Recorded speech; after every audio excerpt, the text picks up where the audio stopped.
बंदी छोड़ सतगुरु रामपाल जी परमेश्वर जी की जय हो।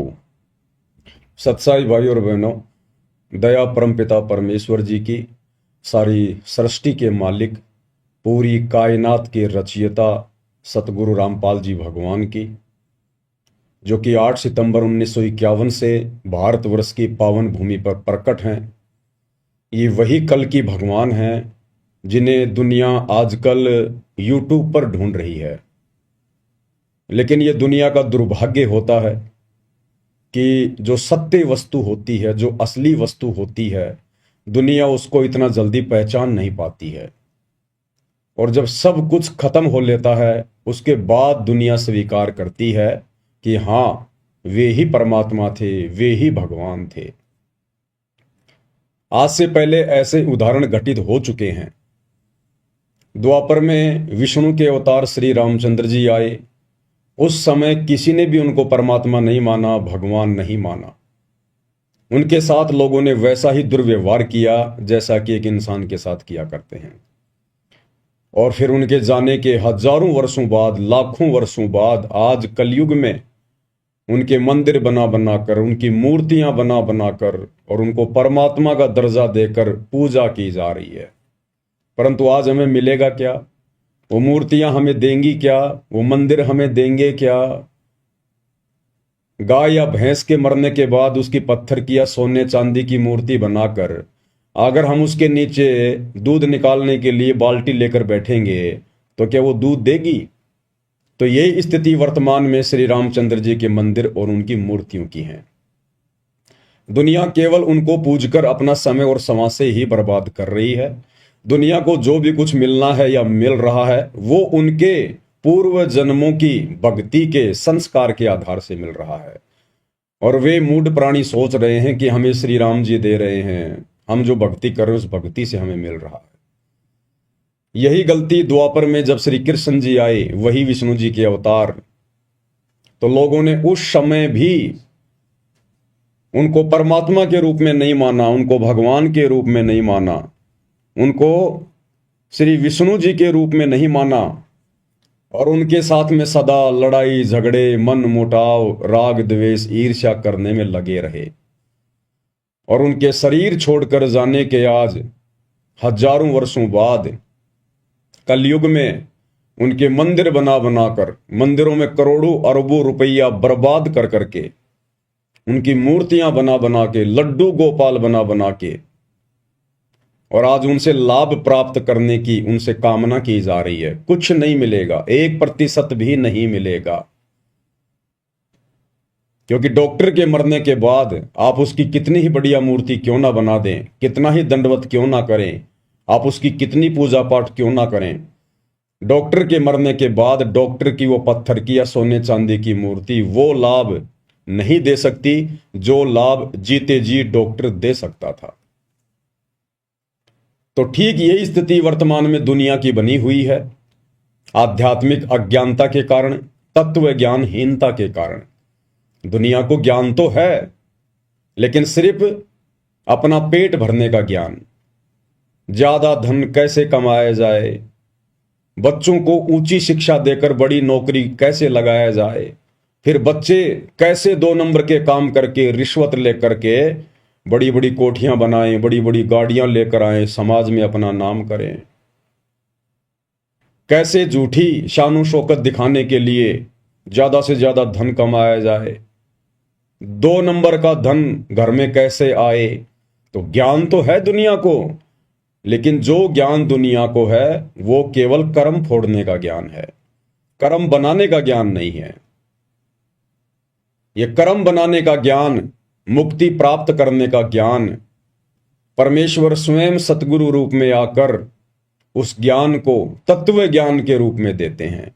तत्व ज्ञान यानी यथार्थ ज्ञान, सच्चा ज्ञान, जो ज्ञान वास्तव में पूरे विश्व की जरूरत है, जिस ज्ञान के सहारे ही हम सत भक्ति कर सकते हैं, मोक्ष प्राप्ति कर सकते हैं। तो दुनिया को ज्ञान तो है, लेकिन तत्व ज्ञान नहीं है। और यह तत्व ज्ञान वर्तमान में इस धरती पर कुछ विशेष आत्माओं को है। सबके ऊपर इस तत्व ज्ञान की रजा नहीं हुआ करती है। परमात्मा कहते हैं सकल पदार्थ है जग माही, कर्महीन नर पावत नाही। जिनके कर्म बिगड़े हुए होते हैं उनको वो अमोलक वस्तु प्राप्त नहीं हो पाती जिसके लिए हमें ये मनुष्य जन्म मिला है। तो आज धरती पर वो सतज्ञान भी है, वो तत्व ज्ञान भी है, वो परमात्मा भी है, जिस परमात्मा की प्राप्ति के लिए ऋषि मुनि साधु संत महात्मा तो छोड़िए, श्री रामचंद्र जी, श्री कृष्ण चंद्र भी तड़प तड़प के मर गए। उन्हें नहीं मिला वो तत्व ज्ञान, उन्हें नहीं मिला वो तत्वदर्शी संत। ब्रह्मा विष्णु महेश और 33 करोड़ देवी देवता भी अंधेरे में तीर चलाते हुए जिस परमात्मा को अपनी भक्ति का आधार मान रहे हैं और जो परमात्मा उनको भी नहीं मिला, आज वो परमात्मा भी धरती पर प्रकट है कबीर देव सतगुरु रामपाल जी के रूप में। क्योंकि ये 33 करोड़ देवी देवता भी उस परमात्मा को ही आधार बनाकर भक्ति करते हैं, लेकिन उनका मार्ग सत्य नहीं है। 33 कोटि अधारा और ध्यावे 88, ये 88,000 ऋषि महात्मा, 9 नाथ 84 सिद्ध, ये भले किसी को भी अपना इष्ट मानते हैं, लेकिन ये मानते हैं कि हम उस पूर्ण परमात्मा अलख निरंजन की ही भक्ति कर रहे हैं। तो आप और हमारा कितना सौभाग्य, आप और हमारी कितनी बड़ी किस्मत कि जो परमात्मा इन बड़े बड़े ब्रह्मा विष्णु महेश जैसी पदवी प्राप्त आत्माओं को नसीब नहीं है, 33 कोटि देव पद प्राप्त आत्माओं को नसीब नहीं है, बड़े बड़े साधु संत महात्मा ऋषियों को नसीब नहीं है। वो कबीर देव, वो मुक्ति का दाता, मोक्ष प्रदान करने वाला भगवान आज सतगुरु रामपाल जी परमेश्वर जी के रूप में आप और हम चंद आत्माओं को नसीब है, प्राप्त है, हम उनकी शरण में हैं, उनसे उपदेश लेकर और इस भक्ति का रस पी रहे हैं। अब भाइयों और बहनों, ये कलयुग की बिचली पीढ़ी है और इस समय के विषय में काल ने पहले ही परमात्मा को कह दिया था। जब परमात्मा जोगजीत रूप में काल के साथ में जब उनकी मुलाकात हुई थी तपतशिला पर, तो काल ने पहले कह दिया था कि जाओ जोग जीत संसारा, जीव न माने कहा तुम्हारा। कि जब वो समय आएगा, तुम पृथ्वी पर आओगे इन आत्माओं को ज्ञान समझाने के लिए, इनको मोक्ष दिलाने के लिए, उस समय तक मैं इस ज्ञान का इतना अज्ञान बना दूंगा, इन आत्माओं का ऐसा हिंडोला बना दूंगा, तुम सच्चा ज्ञान बताओगे और तुम्हारा मजाक उड़ाएंगे, तुम्हारे जूते मारेंगे। और आज वही हो रहा है भाई और बहनों, वही हो रहा है। काल ने जो कहा था वो उसने कर दिखाया।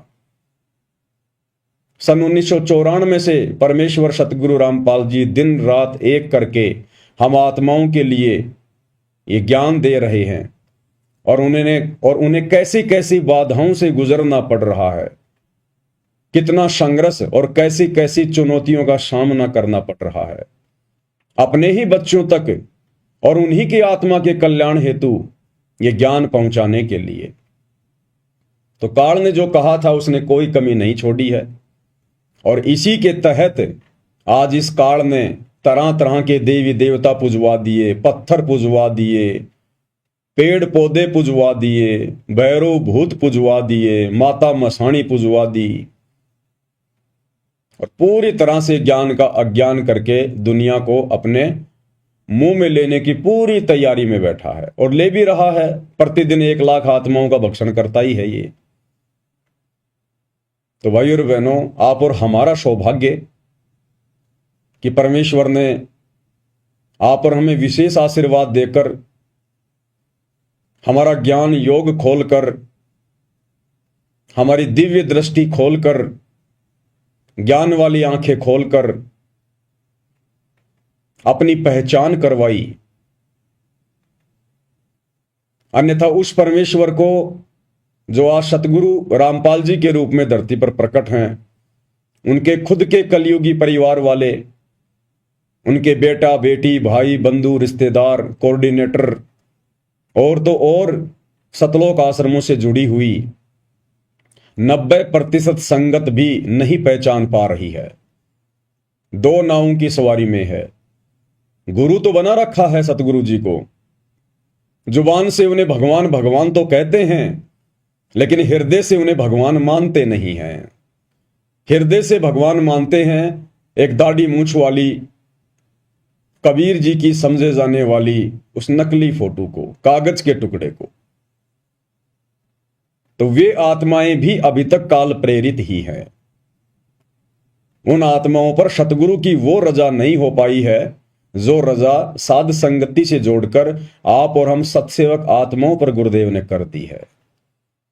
तो भाइयों और बहनों, ये दुनिया समझे ना समझे, उनके अपने संस्कार, उनकी अपनी किस्मत, हमारे खुद के गुरु भाई बहन समझे या ना समझे, उनकी किस्मत, उनका भाग्य, उनके संस्कार। परंतु जिन आत्माओं पर परमेश्वर ने दया कर दी है, अपनी पहचान करवा दी है, तो हम आत्माओं ने अब सिर धड़ की बाजी लगानी है। हमने ना तो उन जगत वालों के झूठे आडंबरों को देखना है, उनके पाखंड को देखना है, और ना हमने परमेश्वर सतगुरु रामपाल जी के शत भक्ति मार्ग में, उनके यथार्थ 13वें कबीर पंथ में काल प्रेरणा से जो आडंबर, जो पाखंड, उनको ना पहचान कर उनके काल प्रेरित कलयुगी परिवार ने फैला दिया है, ना हमने उनको देखना है। चाहे कितने ही आदेश निकाले जाएं, कितने ही पीले पर्चे डाले जाएं, कितनी ही ज्ञान विरुद्ध हरकतें की जाएं, हमने उनको नहीं देखना। हमने केवल उस आधार से भक्ति मार्ग पर आगे चलना है जो आधार हमें गुरुदेव ने बताया, और वो आधार है ज्ञान आधार। यानी गुरुदेव ने हमें जो सत्संग दिए हैं वो कंप्लीट भक्ति का विधान है, संविधान है। उसके विपरीत गुरुदेव कोई आदेश नहीं देंगे,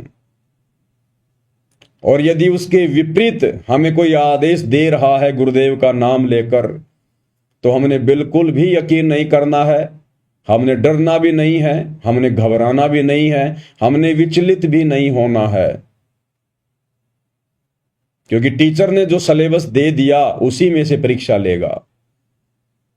तो सन 2014 बरवाला कांड के बाद का समय आप और हम सभी भाई बहनों की परीक्षा का समय है, और गुरुदेव ने सन 1994 से 2014 तक जो सत्संग कर दिए हैं, जो भक्ति का पाठ हमें पढ़ा दिया है, हमने केवल उसी आधार से अपनी परीक्षा को देना है।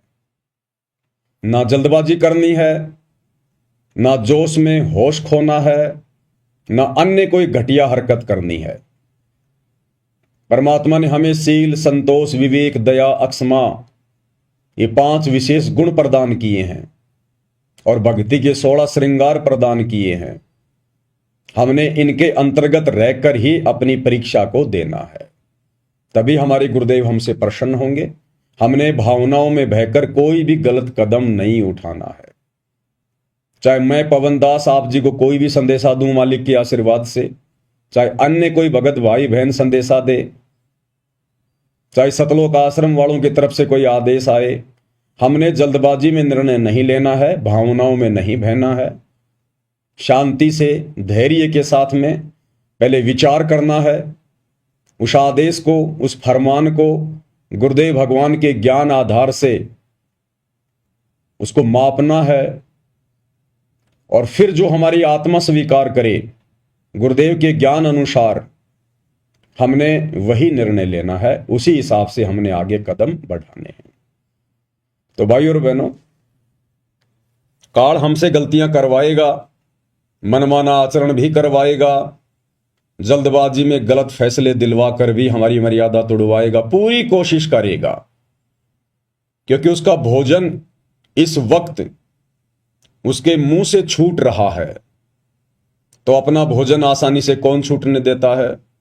जब सूअर यहां आसानी से उस लैट्रिन को नहीं जाने देता जो दूसरा सूअर खाने की कोशिश करता है, कुत्ता इतनी आसानी से हड्डी नहीं छोड़ता जिस हड्डी को देखकर दूसरा कुत्ता आ जाता है।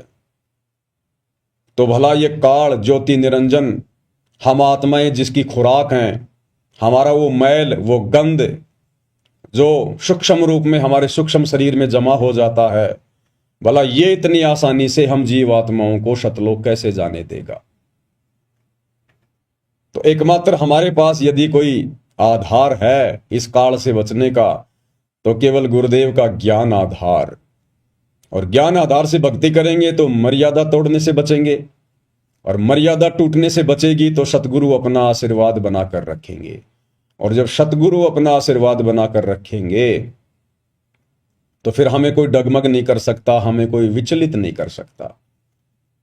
इसलिए वर्तमान परीक्षा के समय में ज्ञान आधार बहुत ही जरूरी है। तो भाई और बहनों, हिसार जेल से जो विशेष संदेश आ रहे हैं पूज्य गुरुदेव भगवान के विशेष आशीर्वाद से, उनकी विशेष साध संगति से जुड़ी हुई सत्सेवक आत्माओं को दृढ़ता प्रदान करने के लिए आज विशेष संदेश नंबर 13 का पार्ट नंबर 9 है। और क्या कुछ गुरुदेव अपने मुखारविंद से आप और हमें सुशिक्षा दे रहे हैं, साथ साथ में उन्हीं के आशीर्वाद से हम विश्लेषण भी करते हुए चलेंगे। अब गरीबदास जी कहते, कल्पे कारण कौन है, कर सेवा निकाम।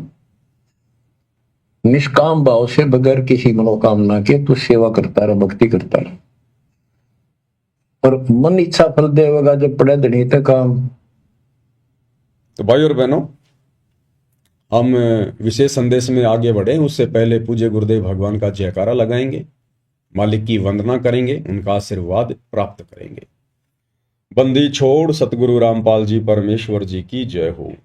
परमपिता परमात्मा, सारी सृष्टि के रचनहार, कुल मालिक, असंख्य ब्रह्मांडों के स्वामी, जगत गुरु, तीनों लोकों में प्रवेश करके सबका धारण पोषण करने वाले, राजाधिराज, आत्माधार, नाथों के नाथ, देवों के देव महादेव, सर्वेश्वर महेश्वर, मृत्युंजय, अजरो अमर, आदि अनादि, सनातनी प्रभु, जगत पिता जगदीश्वर, श्री श्री 1008 की उपाधि के वास्तविक अधिकारी, अकाल मूर्त सौद स्वरूपी राम वासुदेव, सर्वगतम ब्रह्म, परम पूज्य, प्रथम पूज्य, परम संत, परम पुरुष, परम धनी, परम दयालु, सत्य कबीर, हक्का कबीर, अल्लाहु कबीर, अल्लाहु अकबर, बाखबर, अल्लाह ताला, जगत के तारणहार, जगत के मुक्तिदाता, जगत के जगन्नाथ, हारे के सहारे, हिंदुओं के राम, मुसलमानों के अल्लाह, सिखों के वाहिगुरु, ईसाइयों के मसीह, दया के सागर दयानिधि, करुणा के सागर करुणानिधि, स्वयंभू परिभू, संकट मोचन, कष्ट हरण, मंगल करण, दुख भंजन,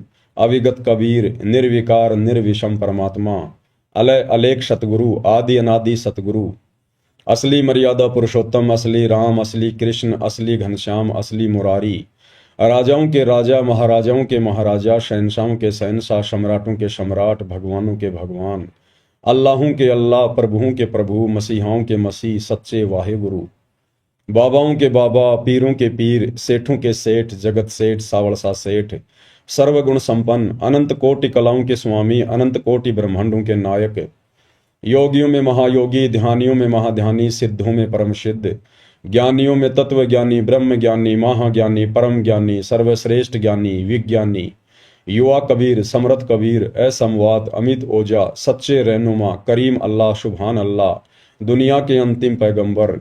8 सितंबर 1951 से गांव धनाना, जिला सोनीपत, हरियाणा, भारतवर्ष की पावन भूमि पे प्रकट रियल कल की भगवान श्री नारायण साकार हरि, श्री बाबा साहेब नूर अनंत परमात्मा, सच्चे दरवेश, सच्चे बाखबर, संत श्रोमणी सतगुरु रामपाल जी परमेश्वर जी के चरण कमल में साध संगति से जुड़े हुए आप और हम सभी देश विदेश में बैठे हुए भाई बहनों का अनंत कोटि दंडवत प्रणाम। तो भाई और बहनों, विशेष संदेश की शुरुआत करते हैं। पूज्य गुरुदेव भगवान हमें क्या सुशिक्षा दे रहे हैं। अब गरीबदास जी कहते, कल्पे कारण कौन है, कर सेवा निकाम। निष्काम भाव से बगैर किसी मनोकामना के तू सेवा करता रहा, भक्ति करता रहा, और मन इच्छा फल देगा जब पड़े धनी तक काम।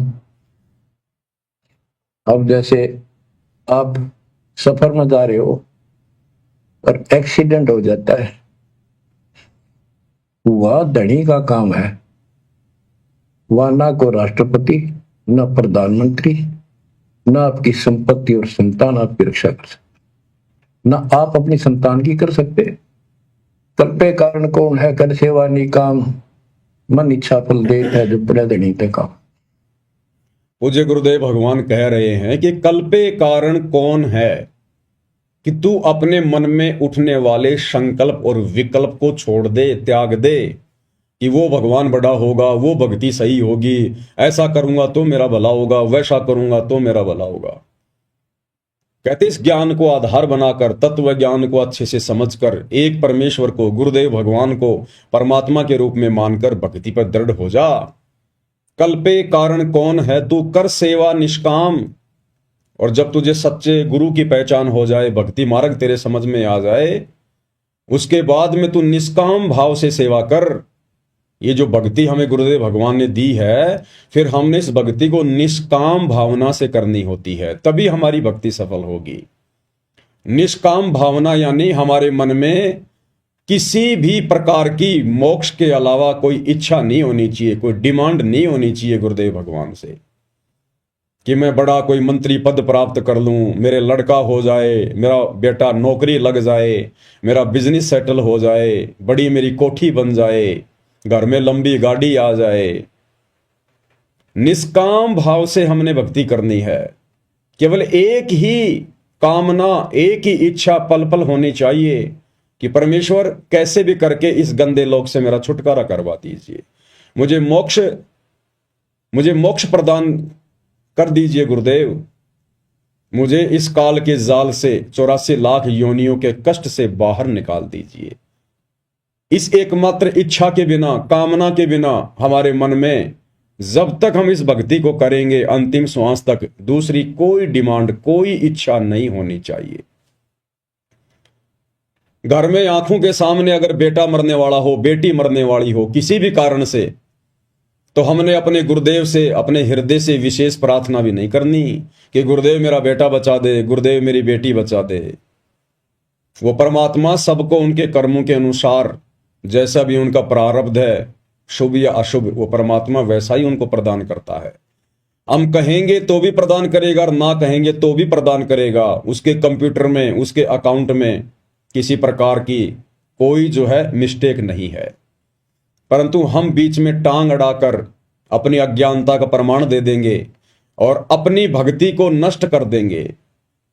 ये काल बहुत चतुर है, बहुत सयाना है, बिल्कुल साथ साथ रहता है कि भगत कहां गलती करे, तो उसी समय हमारे अकाउंट से हमारी भक्ति को माइनस कर दिया जाएगा और वो बेटा बेटी को ठीक कर दिया जाएगा।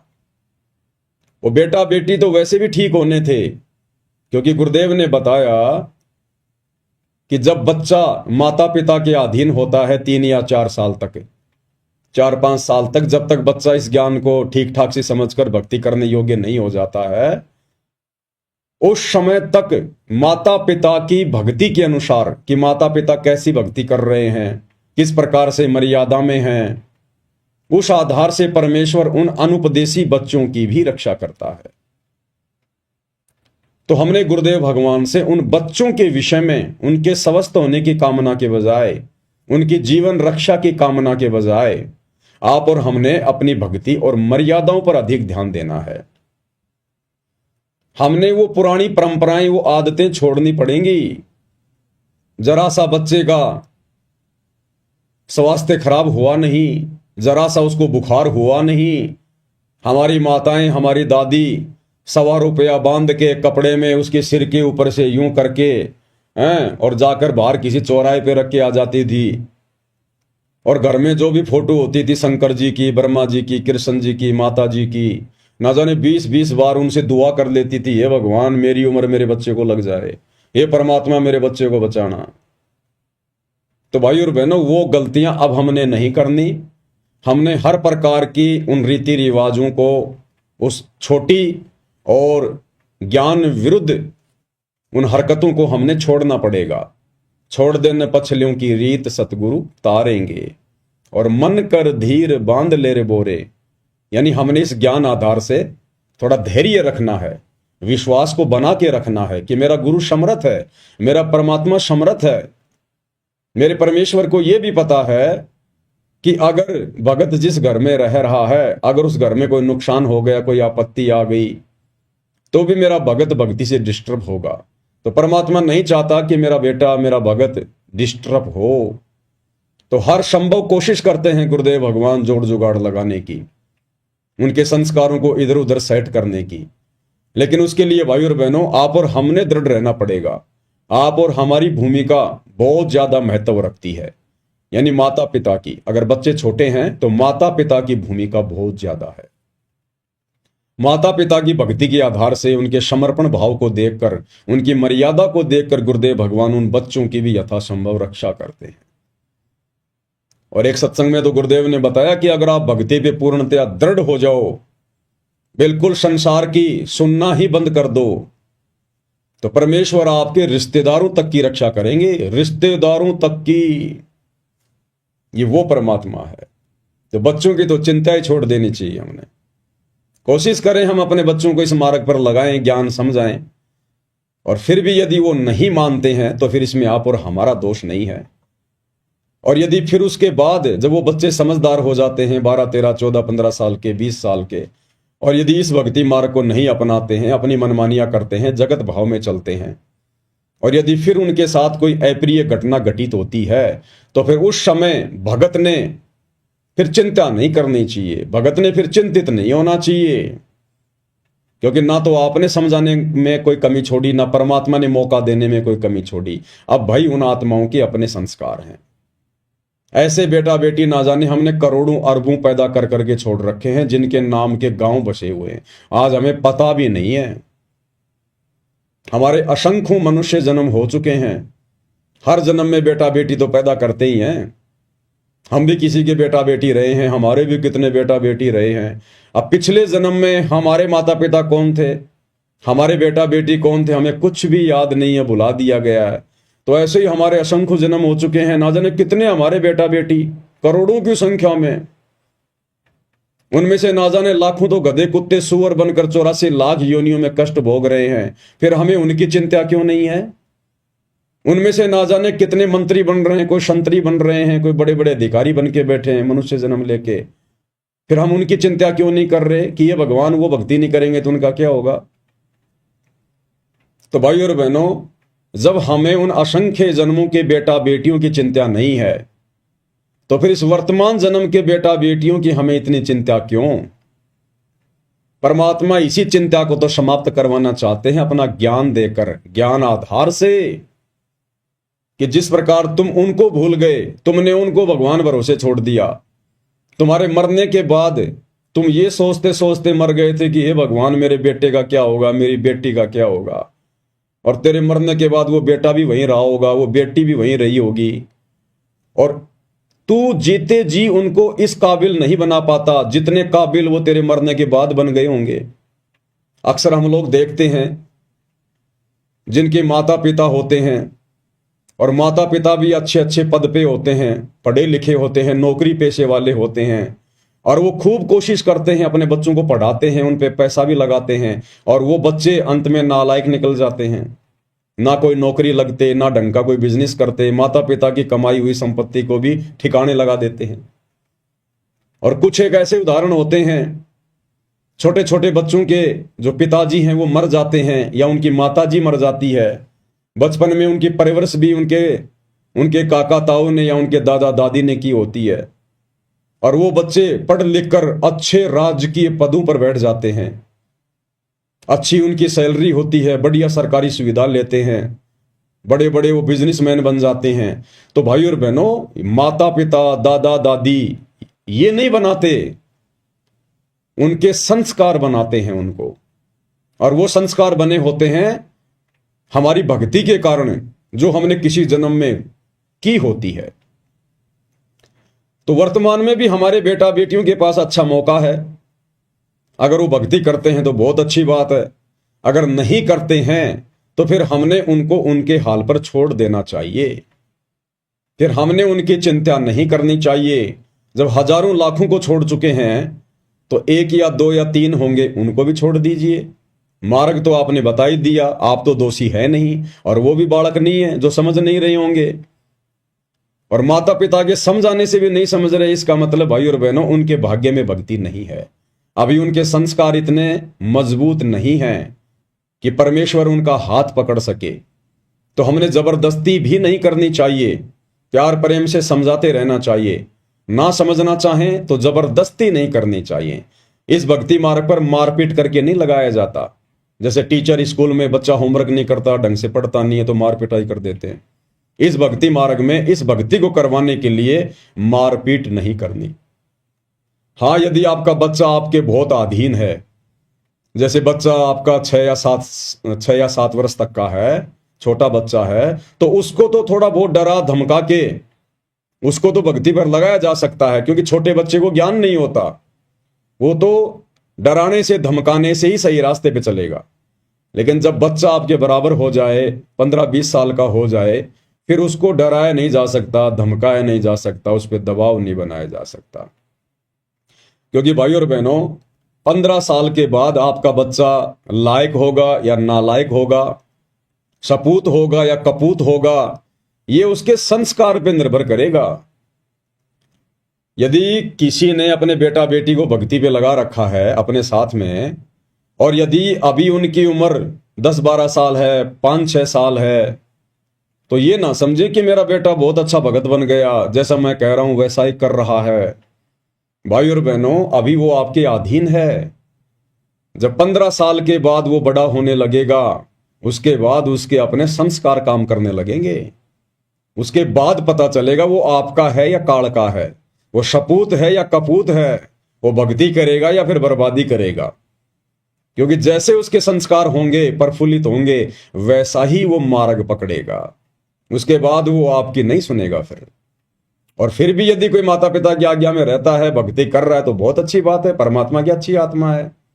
लेकिन हमने आश्रित नहीं होना, उनके भरोसे रहने की नहीं सोचनी है कि बेटा बेटी बिगड़ गए तो मेरा बुढ़ापे में क्या होगा, मेरे बुढ़ापे के सहारे का क्या होगा। नहीं, जिनके बेटा बेटी नहीं है, जिनको परमात्मा ने इस आफत में डाला ही नहीं है, आम समाज जिनको बांझ कहता है, और वो परमात्मा की विशेष प्यारी आत्मा होती है, परमात्मा इस लफड़े में उनको डाला ही नहीं है, उनका तो सीधा मोक्ष अगर मर्यादा में रह के भक्ति पर लगे रहे तो वो भी तो किसी के आश्रय जिएंगे, वो भी तो किसी के आश्रय भक्ति कर रहे हैं।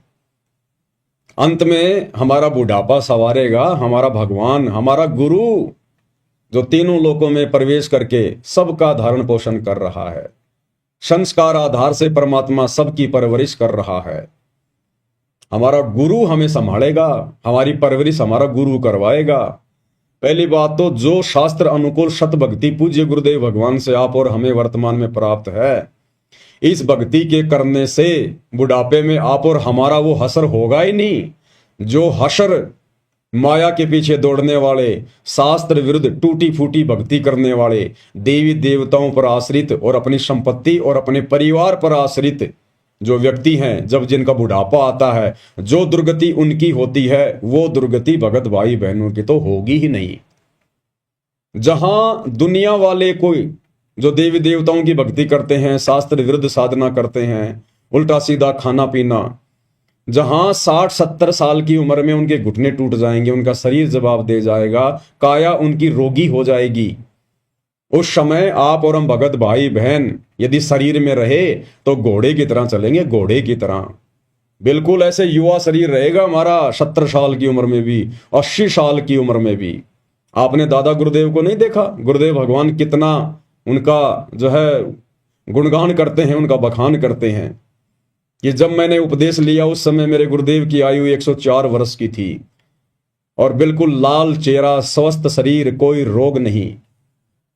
और जिस समय दादा गुरुदेव ने शरीर त्यागा उस समय भी कोई रोग नहीं, कोई परेशानी नहीं, ना कोई जुबान बंद, ना कोई टट्टी पेशाब, कुछ नहीं।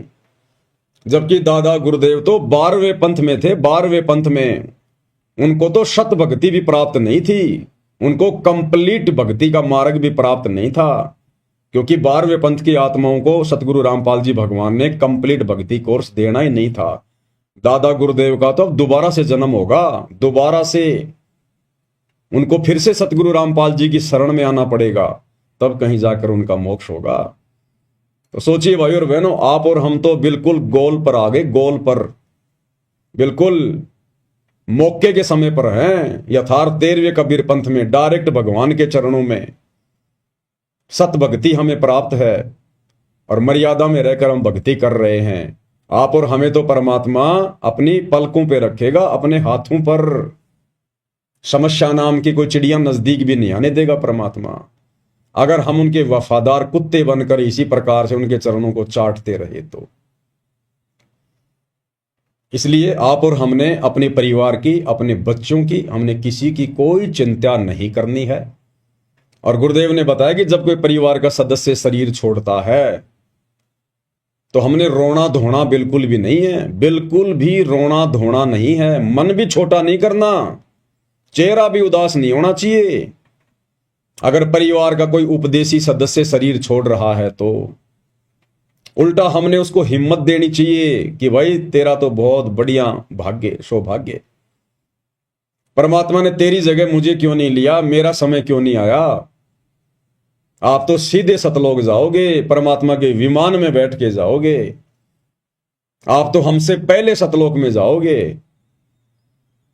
और हम क्या करेंगे, हम भी आ रहे हैं पीछे पीछे। हम कितने दिन रहेंगे यहां पर, और 2 4 5 10 साल, उसके बाद हम भी आए और वहीं मिलके आराम से एंजॉय करेंगे, मस्ती करेंगे वहां। जैसे कोई परिवार का कोई बेटा या कोई बेटी, उसका ज्वाइनिंग लेटर आ जाता है और जब उसको सरकार नौकरी ज्वाइन करने के लिए बुलवाती है तो कैसे घर के सदस्य उसकी आरती उतारा करते थे, उसको विदा करने से पहले उसके टीके लगाया करते थे, उसका सामान उठा के अपने कंधों पर उसको बस स्टैंड तक लेके जाते थे और गांव की औरतें गीत गा गा कर उसको विदा करके आती थी खुशी खुशी, और वो भी खुशी खुशी जाया करता था। उसको पता था कि मैं कोई जेल में थोड़ी जा रहा हूं, मैं तो नौकरी पे जा रहा हूं, जहां जाकर पैसे कमाऊंगा, एसी ऑफिस में बैठूंगा। तो इसी प्रकार जो शरीर छोड़ रहा होगा भगत, उसको भी खुशी होनी चाहिए कि मैं जेल में नहीं जा रहा, मैं तो जेल से जा रहा हूं सतलोक। और बाकी सदस्य, उनको भी पता होना चाहिए कि अब इसका पुनर्जन्म नहीं होगा, अब ये अपने परमात्मा के साथ विमान में बैठ के सतलोक जाएगा, इसने तो मोक्ष प्राप्त कर लिया। तो हमने उसको हिम्मत देनी है। अरे हम भगत भाई बहनों ने, अब यदि हमारे गांव में, आसपास में, आड़ोस में या रिश्तेदारी में अगर कोई मर भी जाता है अनुपदेशी, तो जैसे लोग जाते हैं ना दुख में शोक व्यक्त करने के लिए, तो हम जाएं अवश्य। अगर आप जाना उचित समझें तो किसी की मृत्यु होने पर आप बैठने जरूर जाइए, कोई दिक्कत नहीं है। लेकिन हमने पहले की तरह फॉर्मेलिटी नहीं करनी है कि जैसे गांव के नजदीक गए, गाड़ी से नीचे उतरे और लगा के थूक आंखों में, वहां वहां बच्चे की तरह रोना शुरू कर दिया फोकट में। भाई चलो, जिसका बेटा बेटी मर गया होता था, पहले जो जाते थे गांव में, जिसको मुंह कान बोलते थे, तो मान लो किसी का कोई रिश्तेदार मर गया, किसी का कोई बेटा बेटी मर गया या और कोई मर गया, तो वो तो बेचारा ठीक रो है। वो 1 या 2 ही होते थे जिनके कोई खास होते थे, बाकी तो गांव की भीड़ जाती थी, गांव की भीड़। और हम भी जाया करते थे, छोटे बच्चे थे, हम जिद कर लिया करते थे। आसानी से तो हमारी मां नहीं ले जाती थी, पहले तो 2 4 थप्पड़ ही खाने पड़ते थे ढंग से। और जब ज्यादा रोने लग जाते थे, घाघरा पकड़ लेते थे, मिट्टी में लौट जाते थे, तो फिर हमारे को भी उठा के गाड़ी में बैठा लिया जाता था। तो हम देखा करते थे, जब तक वो गांव नहीं आता था तब तक तो वो आदमी हंसी खुशी, पता नहीं कोई राजनीति की बातें कर रहे हैं, एक दूसरे की निंदा चुगली कर रहे हैं, दांत निकाल रहे हैं, औरतें अपनी बात कर रही है, हाय ये चूड़ी बहुत अच्छी लाई, तू कहां से लाई है आपकी बार, हैं? पता नहीं ऐसी बातें। कोई किसी का घाघरा पकड़ के देख रही है, तेरा कपड़ा तो बिल्कुल जोटा टक्कर का है, बहुत मोटा कपड़ा ये तो। और जैसे ही वो गांव आता था, उसी समय गाड़ी से नीचे उतरे नहीं और आपस में लगा के थूक आंखों के रोना शुरू किया नहीं। और वहां जाते थे, थोड़ी देर बैठे और फिर वापस उस गाड़ी में बैठ के जब वापस आते थे तो फिर वही राम कहानी, वही राजनीति की बातें, कोई लेना देना नहीं। तो भाई और बहनों, पहली बात तो आप और हमने अब ये दुनिया वालों के साथ में झूठी मुंह कान में नहीं जाना। आपके आड़ोसी पड़ोसियों का कोई रिश्तेदार मर गया और कहेंगे चलो भाई वहां बैठने जाना है, तो हमने हाथ जोड़ लेने, भाई मेरे को कोई विशेष काम है, मैं नहीं जा सकता। अरे रिश्तेदार मरा तेरा, जिसको मैं जानता नहीं पहचानता नहीं, उसके मरने का मुझे कोई दुख नहीं है। अब मैं क्यों फालतू में आंसू बहाऊं वहां जाके, मैं क्यों फालतू में ड्रामेबाजी करूं। तो भक्ति मार्ग में ये ड्रामेबाजी फॉर्मेलिटी नहीं चलती है। तो हमने अब नहीं जाना, अगर गांव में एक को मना कर दोगे ना, दोबारा जब किसी के मरेगा ना रिश्तेदार, आप और हमें कोई टोकेगा ही नहीं, टोकेगा ही नहीं हमें कोई। हाँ, यदि गांव में कोई मर जाता है, गांव के आड़ोस पाड़ोस में कोई मर जाता है, जैसे गांव की औरतें जो वहां जाती हैं बैठने के लिए पैदल, तो उनके साथ में हम जा सकते हैं। लेकिन दूर की रिश्तेदारियों में जिनको हम जानते नहीं, पहचानते नहीं, वहां हमने नहीं जाना फालतू में। और हमारी रिश्तेदारी में कोई मर जाए, हमारा कोई रिश्तेदार, तो हमने जाना तो है, लेकिन हमने रोना धोना नहीं है। उन रिश्तेदारों को भी अच्छे से पता होता है इस बात का कि इसने भी हमारे को बहुत बार इसके गुरुजी के बारे में बताया, भक्ति के बारे में बताया कि भैया मरना तो सबको ही एक दिन, आया है सो जाएगा राजा रंक फकीर, एक विमान चढ़ के जावे और एक बंदे जात जंजीर। वो पता उनको भी होता है फिर अच्छे से। तो हमने रोना धोना नहीं है, वहां जाके बैठ जाना है। औरतों में बैठ जाओ, थोड़ी देर दे दो उसको सांत्वना कि कोई बात नहीं भाई, अब क्या करे भाई, बिना भक्ति तो सबकी ऐसी दुर्गति होती है लोगों की। कोई हमारा तो गया नहीं, दुनिया का ही जाता है, एक दिन आप और हम भी जाएंगे, इसलिए परमात्मा की भक्ति की जरूरत है। हालांकि उस समय उनको हमारे उपदेश अच्छे नहीं लगेंगे, इसलिए अपना चुपचाप बैठ जाओ, और मौका दे के कोई बात बोलो तो बोल दो, नहीं तो उठ के अपने घर पे आ जाओ। फालतू में फिर वहां कोई राजनीति नहीं करनी है। तो इस प्रकार से भाई और बहनों, अब हमने, क्योंकि देखो ये ज्ञान बहुत विस्तृत है। अब सतगुरु रामपाल जी परमेश्वर जी के पास में इतना समय कहां, परमात्मा से तो जो भक्ति वाला जो ये सिलेबस है वो ही समाप्त नहीं हो रहा। ये जो कॉमन सेंस की बातें हैं, जो सामाजिक बातें हैं, इन बातों को तो आप और भगत भाई बहनों ने ही साध संगति के माध्यम से समझना है। अब सोचिए, सतगुरुदेव भगवान अगर आदरणीय गरीबदास जी की वाणियों को खोलने लगे तो भाई और बहनों 100 साल लग जाएंगे। 100 साल, 100 साल। जब आज हम साध संगति के माध्यम से और गुरुदेव भगवान के 1 घंटे के सत्संग को खोलने में, और हमारे को कितने दिन लग गए, आज ये 9वां दिन है। विशेष संदेश नंबर 13 पर हमारा ये पार्ट नंबर 9 है, और हमारा हर एक वीडियो कम से कम 2 घंटे का तो होता ही होता है, बाकी कोई 3 का, कोई 3.5 का, कोई 4 घंटे का भी होता है। तो सोचिए, गुरुदेव के 1 घंटे का सत्संग विशेष संदेश नंबर 13, और आज उसका 9वां पार्ट है, तो 9 दुनिया 18 घंटे तो ये हो गए, और आज भी पता नहीं पूरा हो ना हो। तो सोचिए भाई और बहनों, परमात्मा अगर उन वाणियों को खोलेंगे तो वो वाणियां तो संकेतों में है, संकेतों में, कोड वर्ड में, और 24,000 वाणियां हैं, 24,000। बोलिए, तो परमेश्वर को तो उसी में समय नहीं मिलेगा। इसलिए परमात्मा शॉर्ट में चलते हैं, जो हमारे विशेष मतलब की होती है उन्हीं वाणियों को खोलते हैं, उन्हीं शब्दों को खोलते हैं। और बाकी समय फिर साध संगति मालिक ने इसीलिए तो दी है, साध संगति भगवान इसीलिए तो देते हैं कि बाकी समय फिर ये भगत आपस में मिलकर इकट्ठे होकर समागम के बहाने, साध संगति के बहाने, फिर ये मेरे द्वारा दिए गए ज्ञान पर चर्चा करें, निष्कर्ष निकालें, मंथन करें, चिंतन मनन करें। जैसे मेहंदी होती है, मेहंदी हरे कलर की होती है, और गुरुदेव कहते हैं मेहंदी को जब हम रगड़ते हैं तो उसका रंग लाल हो जाता है। तो गुरुदेव के सत्संगों पर जब हम रगड़ा मारेंगे, साध संगति के माध्यम से चिंतन मनन करेंगे, तो वो निखरेगा, फिर ये ज्ञान कमल के फूल की तरह निखरेगा। फिर हमें दृढ़ता मिलेगी, हिम्मत मिलेगी, हम मर्यादा तोड़ने से बचेंगे, हमारे अंदर भय उत्पन्न होगा। ज्ञान से तो होता है सारा सब कुछ।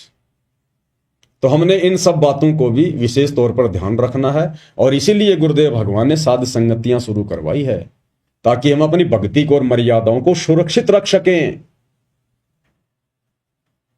आज इस साध संगति का ही तो ये नतीजा है कि गुरुदेव भगवान की गैर हाजिरी में, गुरुदेव के हिसार जेल जाने के बाद तो आप और हम इतने दृढ़ नहीं थे। धीरे धीरे परमात्मा ने साध संगतियां शुरू करवाई, उसके बाद ही तो आज आप और हम इतने दृढ़ हो पाए हैं। अन्यथा साध संगति के अभाव में कुसंगति के शिकार सतलोक आश्रम मैनेजमेंट हरियाणा वालों को देख लो, किस कदर काल ने उनको उलझा रखा है। मर्यादाओं की तरफ तो उनका ध्यान ही नहीं है कि मर्यादा भी कुछ होती है। भक्ति जरूर ले ली गुरुदेव से, लेकिन भक्ति का जो तरीका है शास्त्र अनुकूल, वो उनको पता ही नहीं है। कैसे भक्ति करनी है, कैसे हमने क्या करना है, क्या क्या मर्यादाएं रखनी है, क्या क्या सावधानियां रखनी है, कहां जाना है, कहां उठना है, कुछ नहीं पता उन्हें। आदेशों के गुलाम बना के रखा हुआ है। तो ये साध संगति का ही तो नतीजा है जो हम इस कदर आज इस भक्ति मार्ग पर गुरुदेव के आशीर्वाद से सफल होने की दिशा में निरंतर आगे बढ़ते जा रहे हैं। तो परमेश्वर कहते हैं कल्पे कारण कौन है, तू कर सेवा निष्काम, कि तू निष्काम भाव से भक्ति कर, निष्काम भाव से सेवा कर।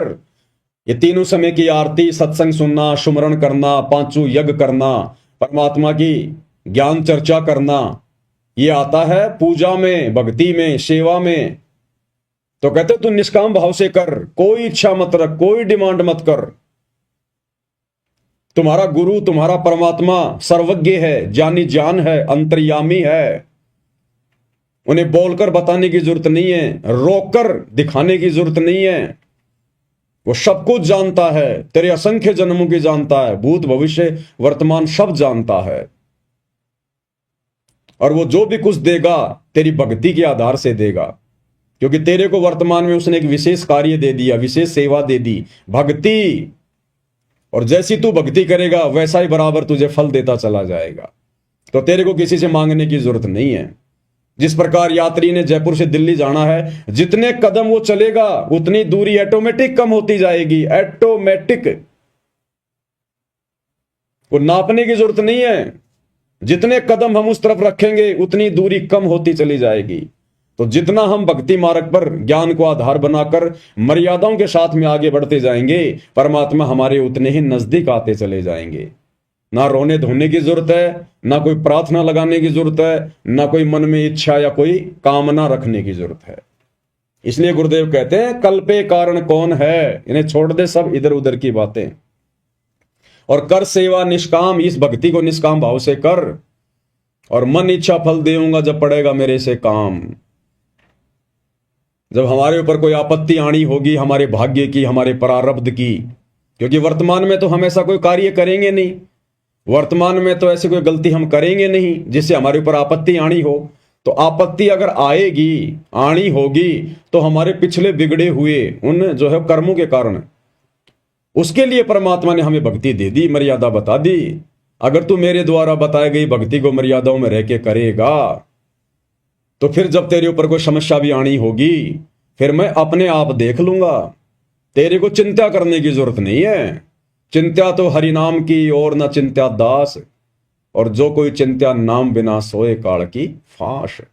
केवल एकमात्र हमने गुरुदेव की भक्ति की चिंता करनी है कि मेरी मर्यादा खंडित ना हो जाए, मेरी भक्ति में कोई कमी ना रह जाए, कोई चूक चाकरी मेरे से ना रह जाए। तो ये हमें गुरुदेव भगवान समझाना चाह रहे हैं कि बच्चों अब तुम समझदार हो गए हो, और अब छोटी मोटी बातों के लिए बिल्कुल भी डिमांड ना किया करो, अन्यथा तुम यहां डिमांड करते रहोगे। इतनी भक्ति तुम करते नहीं, उतनी तुम जो है मतलब फरियाद लगा दोगे। अरे रोजाना आदमी 100 रुपए कमाता नहीं और 150 रुपए का वो खर्चा कर दे रोजाना, तो उल्टा वो तो कर्जमान बन जाएगा। तो एक तो हम इतनी भक्ति नहीं करते, ऊपर से दिन में 20 कोई डिमांड कर देते हैं। तो परमात्मा कहते हैं फिर तुम्हारे पास भक्ति धन जुड़ेगा कैसे, भक्ति का जो प्रेशर है वो बनेगा कैसे। इसलिए अपने गुरु को अंतर्यामी समझकर, सर्वज्ञ जानी जान समझकर कि उन्हें मेरे ऊपर आने वाली समस्याओं का पहले से ही पता है।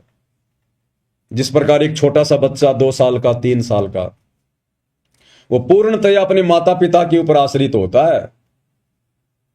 अपने माँ और बाप के अलावा वो किसी को नहीं जानता, किसी को नहीं पहचानता। छोटा सा बच्चा दूसरी औरत उसको ले ले तो रोने लग जाता है, और उसकी माँ की आवाज सुनते उसकी गोद में तुरंत दूध पीने लग जाएगा, शांत हो जाएगा, क्योंकि वो केवल अपने माँ बाप को ही पहचानता है, वो संसार को नहीं देख रहा। तो जब हम उस बच्चे की तरह आश्रित हो जाएंगे, और जब कोई सर्दी आती है तो उसके माता पिता फिर उसके लिए पहले से ही सारी व्यवस्था कर देते हैं। माता पिता को पता होता कि आगे सर्दी आने वाली है या गर्मी आने वाली है, बच्चे को हल्के कपड़े चाहिए, भारी कपड़े चाहिए, जूते चाहिए, टोपा चाहिए, जैकेट चाहिए, क्या चाहिए। वो बच्चा नहीं बोलता और ना बच्चे को पता, लेकिन माता पिता को पता है, क्योंकि बच्चा माता पिता पे आश्रित है। तो इसी प्रकार हमें नहीं पता हमारे कर्म की कौन सी मार कौन से रास्ते से आ जाएगी, वो कब आ जाएगी, लेकिन हमारे बाप को पता है, हमारी माँ को पता है, सतगुरु रामपाल जी भगवान को पता है तमेव माता च पिता तमेव, तमेव बंधु च सखा तमेव, तमेव विद्या च द्रविणम तमेव, तमेव सर्व मम देव देव। लेकिन ये हमारी मदद कब करेंगे? जब हम उस बच्चे की तरह संसार को ना देखकर, संसार को ना पहचान कर केवल अपने गुरुदेव भगवान को ही सब कुछ जानेंगे, सब कुछ मानेंगे, जब हम उन पर आश्रित हो जाएंगे और अपना तन मन धन अपना शीश हम अपने गुरुदेव भगवान के ऊपर समर्पित कर देंगे कि गुरुदेव अब आपके अलावा मेरा इस नश्वर संसार में कोई नहीं है मालिक, आप ही मेरे आगे, आप ही मेरे पीछे, दाएं बाएं ऊपर नीचे, दसों दिशाओं में केवल आप ही हो परमात्मा। मेरे रक्षक भी आप ही हो और परमात्मा अगर मेरे भक्षक बनो तो भी आप ही बनना, मुझे काल के हाथ ना लगने देना। और एक शब्द के माध्यम से फिर हमें पूज्य गुरुदेव भगवान ने कि कितना समर्पित होना चाहिए हमने गुरु की पहचान होने के बाद उनके ऊपर, और फिर गुरु क्या करेगा, किस कदर फिर हमारी खैर और खबर रखेगा। सतगुरु महिमा शब्द संग्रह, शब्द नंबर है 29, पेज नंबर 79। तन मन शीस ईस अपने पे, तन मन शीस ईस अपने पे, पैलम चोट चढ़ावे जब कोई राम भगत गति पावे हो जी, तब कोई राम भगत गति पावे हो जी। तन मन शीस ईस अपने पे, तन मन शीस ईस अपने पे, पैलम चोट चढ़ावे जब कोई राम भगत गति पावे हो जी, तब कोई राम भगत गति पावे हो जी। तन मन शीस, अब इसमें सब कुछ आ गया, एक प्रकार से जीवित मरना हो गया, जिसने अपना तन, अपना मन और अपना शीस यानी अपनी इच्छाएं, अपना दुख दर्द, अपनी सारी सोच, अपनी चिंता, सब कुछ अपने गुरुदेव को अर्पित कर दी, समर्पित कर दी कि मरना आपके चरणों में, जीना आपके चरणों में। ईस अपने पे,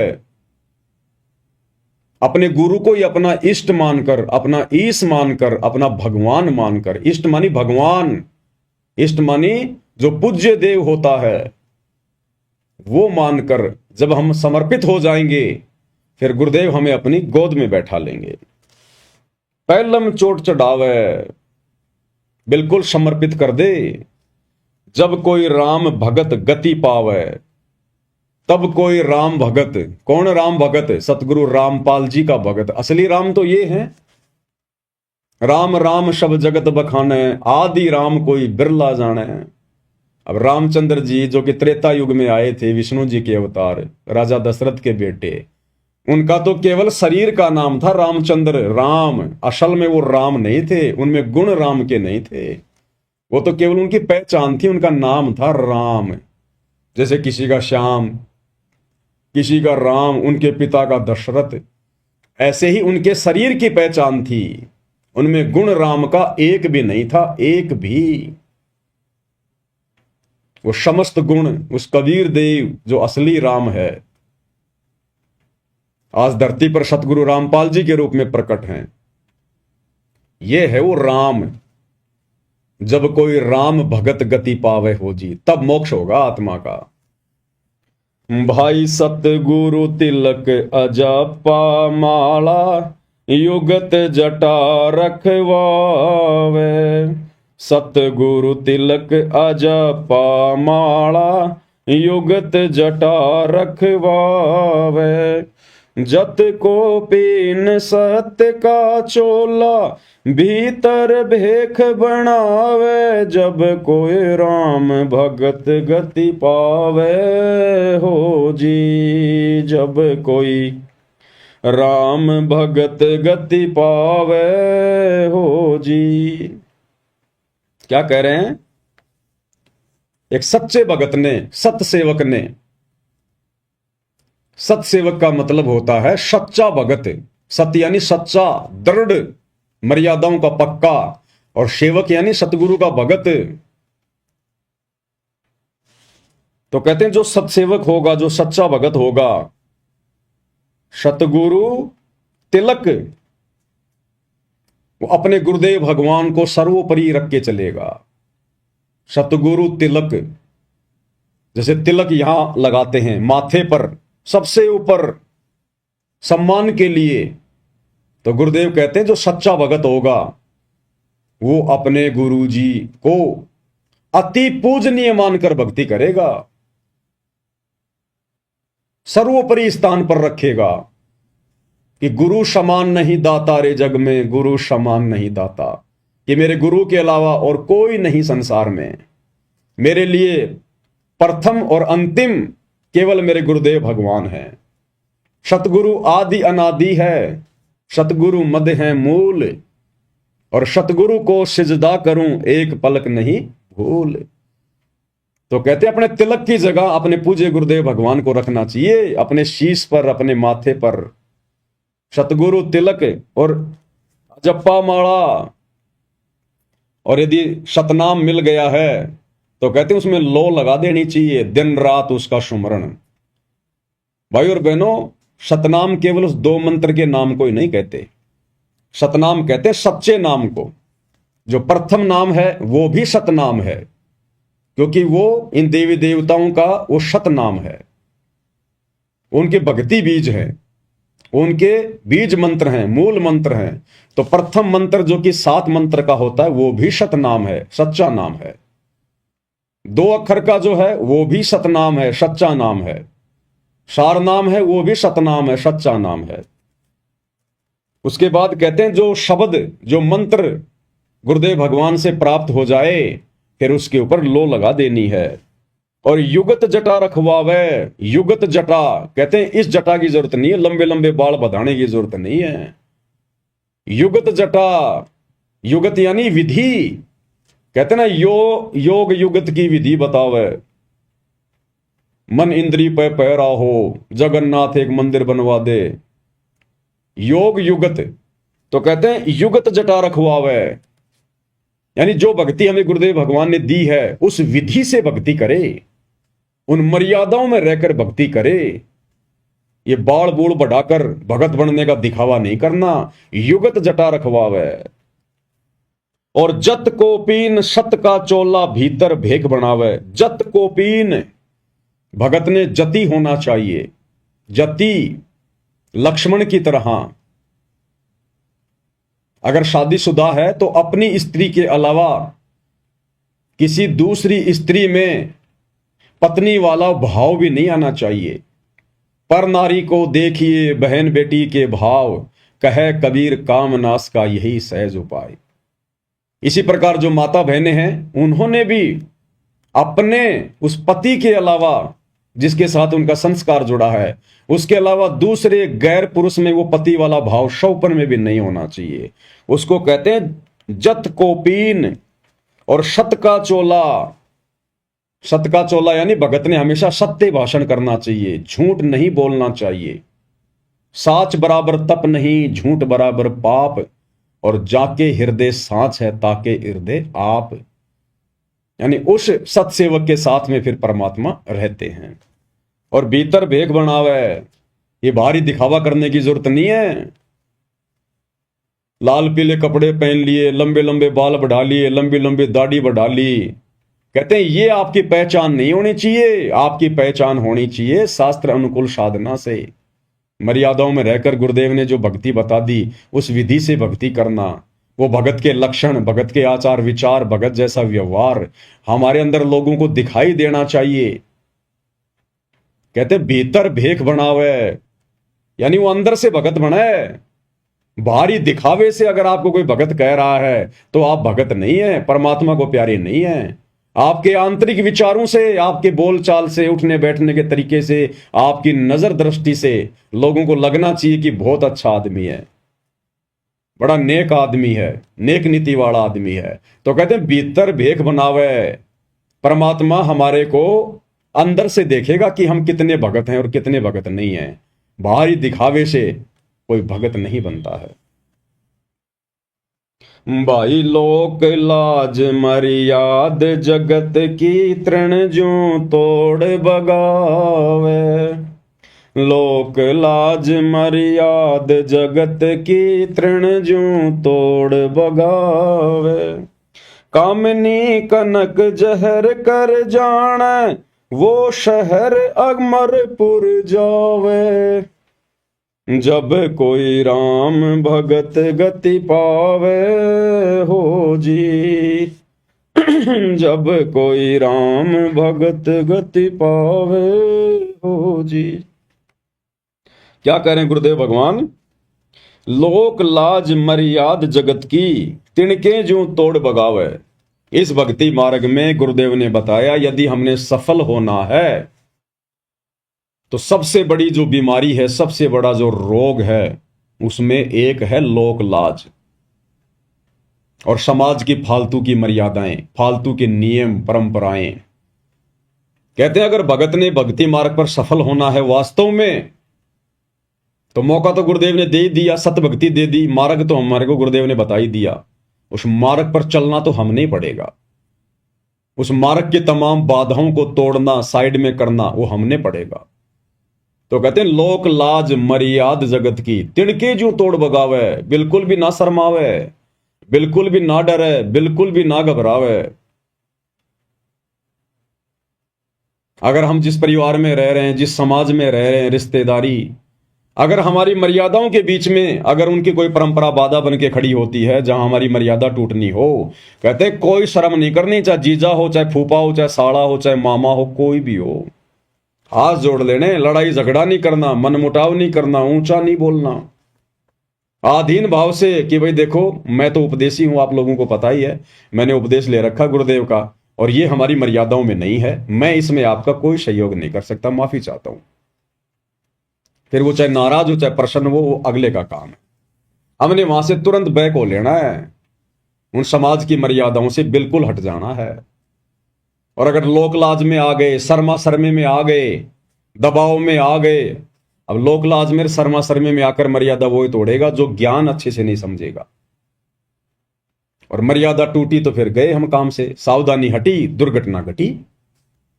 मर्यादा तो सबसे ज्यादा कंपलसरी बताई गुरुदेव भगवान ने। और गुरुदेव भगवान ने बताया कि लोक लाज करना भी मर्यादा तोड़ने में आता है। मर्यादा तोड़ने में, जैसे हमारे घर पर कोई रिश्तेदार आ गया, उसको पता है या नहीं पता है कि हम भगत हैं या नहीं हैं, और घर पर आकर अगर उसने बीड़ी का बंडल निकाल लिया बीड़ी पीने के लिए, और आप और हमें पता है कि हम भगत हैं, हमारे घर में परमात्मा का दरबार लगा हुआ, ये सारी चीजें वर्जित हैं, और फिर भी यदि आप लोक लाज में आकर कि मैं कहूंगा तो फूफा जी क्या सोचेंगे, फूफा जी पता नहीं क्या क्या बोलेंगे, उस लोक लाज में आकर यदि हम चुपचाप रहे और उसको बीड़ी पीने दी, तो गुरुदेव कहते हैं कि वो भी तुम्हारी मर्यादा टूटने में आता है। मर्यादा टूटने में कि तुमने उसको रोका क्यों नहीं, टोका क्यों नहीं। और गुरुदेव ने बताया कि इस मामले में जो बच्चे होते हैं ना, वो एक नंबर होते हैं, एक नंबर। बच्चों को कोई लोकलाज का भय नहीं होता, बच्चों को कोई डर नहीं होता कि फूफा जी क्या सोचेगा, मामा जी क्या सोचेगा। वो मुंह के ऊपर बोल देते, मुंह के ऊपर। एक सत्संग में गुरुदेव ने बताया कि लोक लाज करना भी मर्यादा खंडित करने में आता है, मर्यादा खंडित करने में। देखता हूं अगर मिलेगा तो।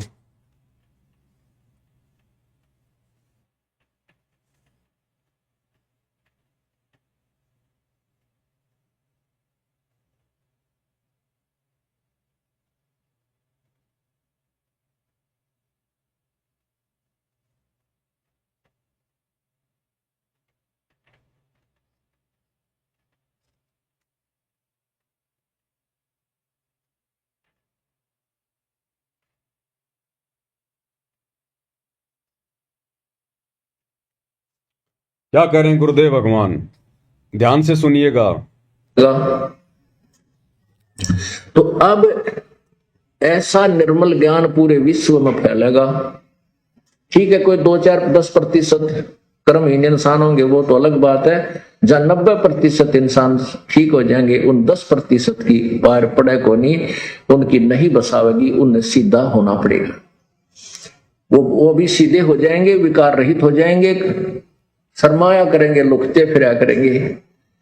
अब विचार करना, हमारे जो भक्त हैं, हमारे भक्तों के भगत तो थोड़े बहुत शर्मा जाते हैं रिश्तेदार ने नू के हमारे घर में बीड़ी ना पिए, हालांकि वो ना ऐसा शर्माना, लोक लाज करना नामखंड करता है। लेकिन क्या करें गुरुदेव कि वो ऐसा ना कहना, उसको ना टोकना, ना रोकना और लोकलाज करना, शर्मा शर्मी में ना कहना, कहते हैं वो भी मर्यादा खंडित करने में आता है, उससे भी भगत का नाम टूट जाता है।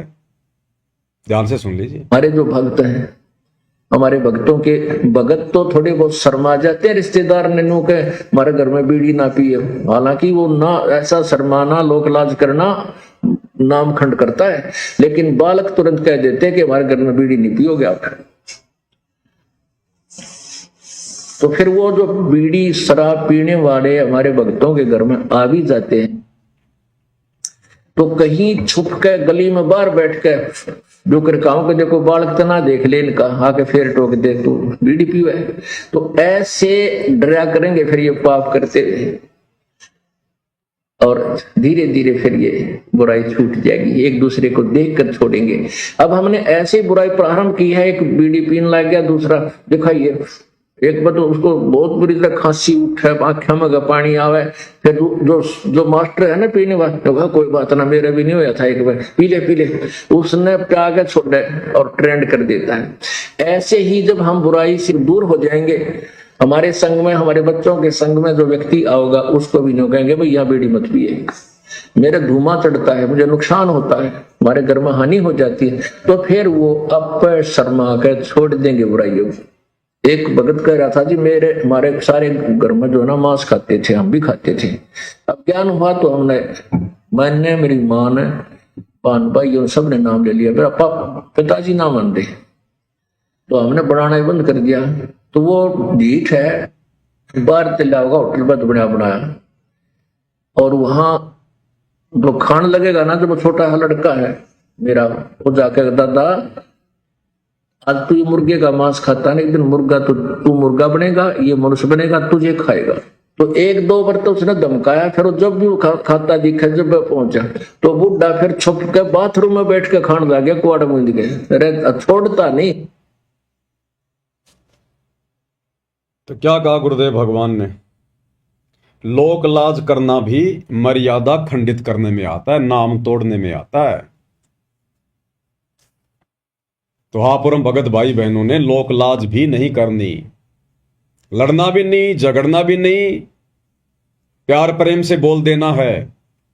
और दूसरे के घर पर आए हुआ व्यक्ति फिर जबरदस्ती भी नहीं करता है कि हम उसको कहेंगे और वो ना माने, ऐसा नहीं हो सकता। अपने घर पर वो 100 बार ना माने, लेकिन हमारे घर पर अगर कोई बीड़ी पीने की चेष्टा करेगा और हम उसको मना करेंगे, वो जबरदस्ती फिर नहीं पी सकता। लेकिन हम उसको कुछ कहेंगे ही नहीं, तो बताओ फिर वो कैसे मानेगा। तो गुरुदेव कहते हैं लोक लाज करना भी, शर्मा शर्मी भी मर्यादा तोड़ने में आता है। तो मालिक कहते हैं लोक लाज मर्याद जगत की, तिनके जूं तोड़ बगावे। और ये मर्यादाएं, ये फालतू की लोगों ने जो मर्यादाएं बना रखी हैं, शादी विवाह में जाना, दुनिया भर का दिखावा करना, लेना देना, दहेज, घोड़े, बैंड बाजे, और फालतू का ये जन्मदिन मनाना, अन्य जो होली, दिवाली, दशहरा, मकर संक्रांति, दुनिया भर के त्योहार, दुनिया भर के उस दिन पाखंड। तो हमने इन संसार की समस्त मर्यादाओं से हटना पड़ेगा। हमने सहयोग भी नहीं करना उनमें, सहयोग भी किसी भी प्रकार का। तो मालिक कहते हैं भाई लोक लाज मर्याद जगत की, तिनके ज्यों तोड़ बगावे, जब कोई राम भगत गति पावे। और आगे क्या करें परमात्मा, कामिनी और कनक जहर कर जाने, वो शहर अगमपुर जावे।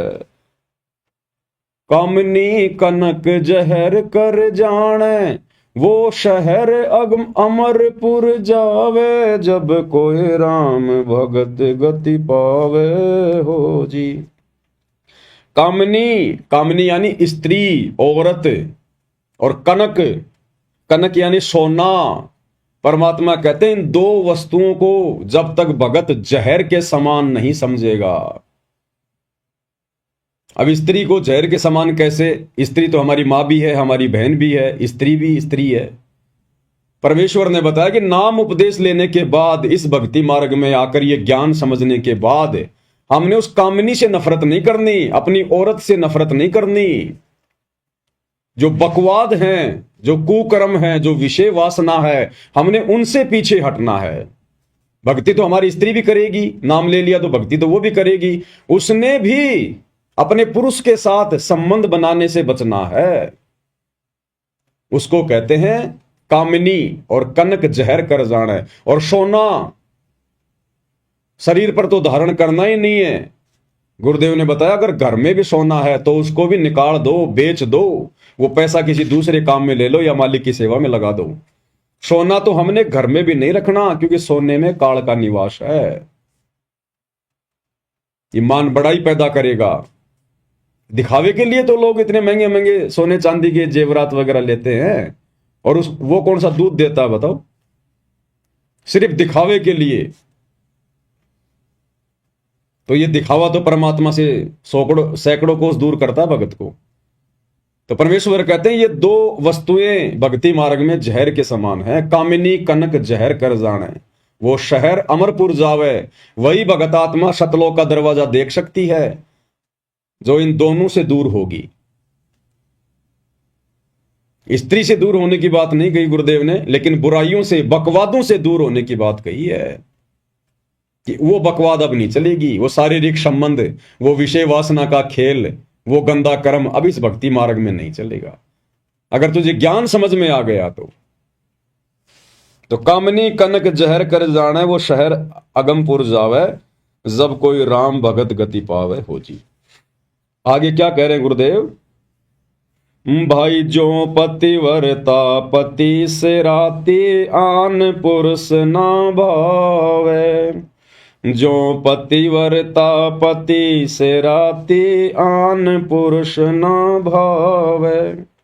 बस पिहर में सुरत पिरत में, न्यों कोई ध्यान लगावे। जब कोई राम भगत गति पावे हो जी, जब कोई राम भगत गति पावे हो जी।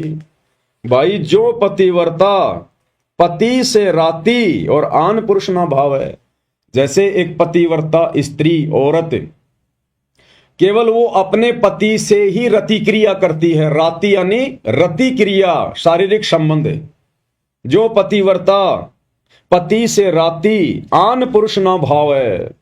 गैर पुरुष, गैर मर्द, चाहे कोई कितना सुंदर हो, कितना धनी हो, कितना पहलवान हो, चाहे कोई सोने का बना के क्यों ना खड़ा कर दिया जाए, कहते जो पतिव्रता स्त्री होती है, बहन बेटी होती है, वो उसकी तरफ उस पति वाले भाव से आंख उठाकर भी नहीं देखती, आंख उठाकर भी, तब वो अपने पति को प्यारी लगती है।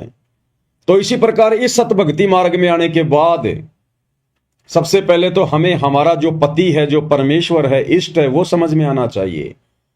और जब समझ में आ गया कि हमारा गुरु ही स्वयं कबीर भगवान है, सो छल छिद्र करके आप और हम तक ये ज्ञान पहुंचा रहा है, काल के साथ आंख मिचोली खेलते हुए आज यहां पर लीला कर रहे हैं, तो उसके बाद हमने अपने गुरु के अलावा इष्ट रूप में किसी को भी जगह नहीं देनी है, सौपन में भी नहीं।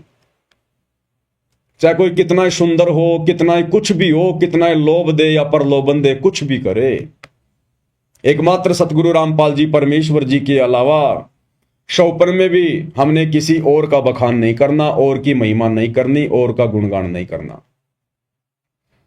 अब ये पतिव्रता वाला भाव भी केवल साध संगतियों में ही शुरू है। सतलोक आश्रमों से जुड़े हुए 90% भाई बहन अभी पतिव्रता पद पर नहीं है। उन्हें तो परिभाषा का नहीं पता कि पतिव्रता पद क्या होता है।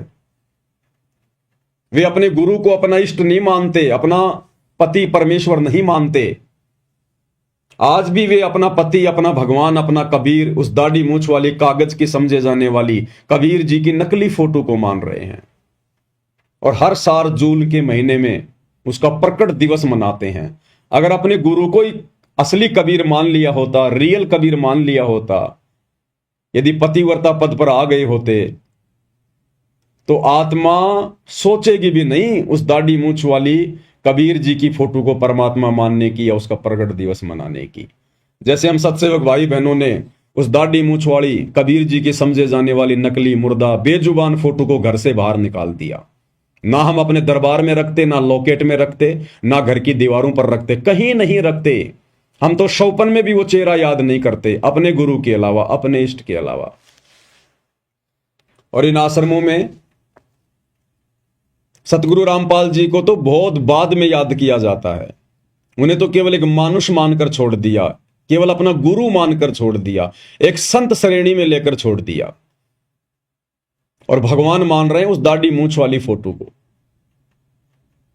12वें पंथ की भक्ति कर रहे हैं, 12वें पंथ की व्यभिचारणी भक्ति, वैश्या भक्ति। वैश्या उस स्त्री को कहते हैं जिसके अनेक पति होते हैं। तो इसी प्रकार इन सतलोक आश्रमों से जुड़े हुए भाई बहन व्यभिचारणी भक्ति कर रहे हैं। इनका एक पति नहीं है।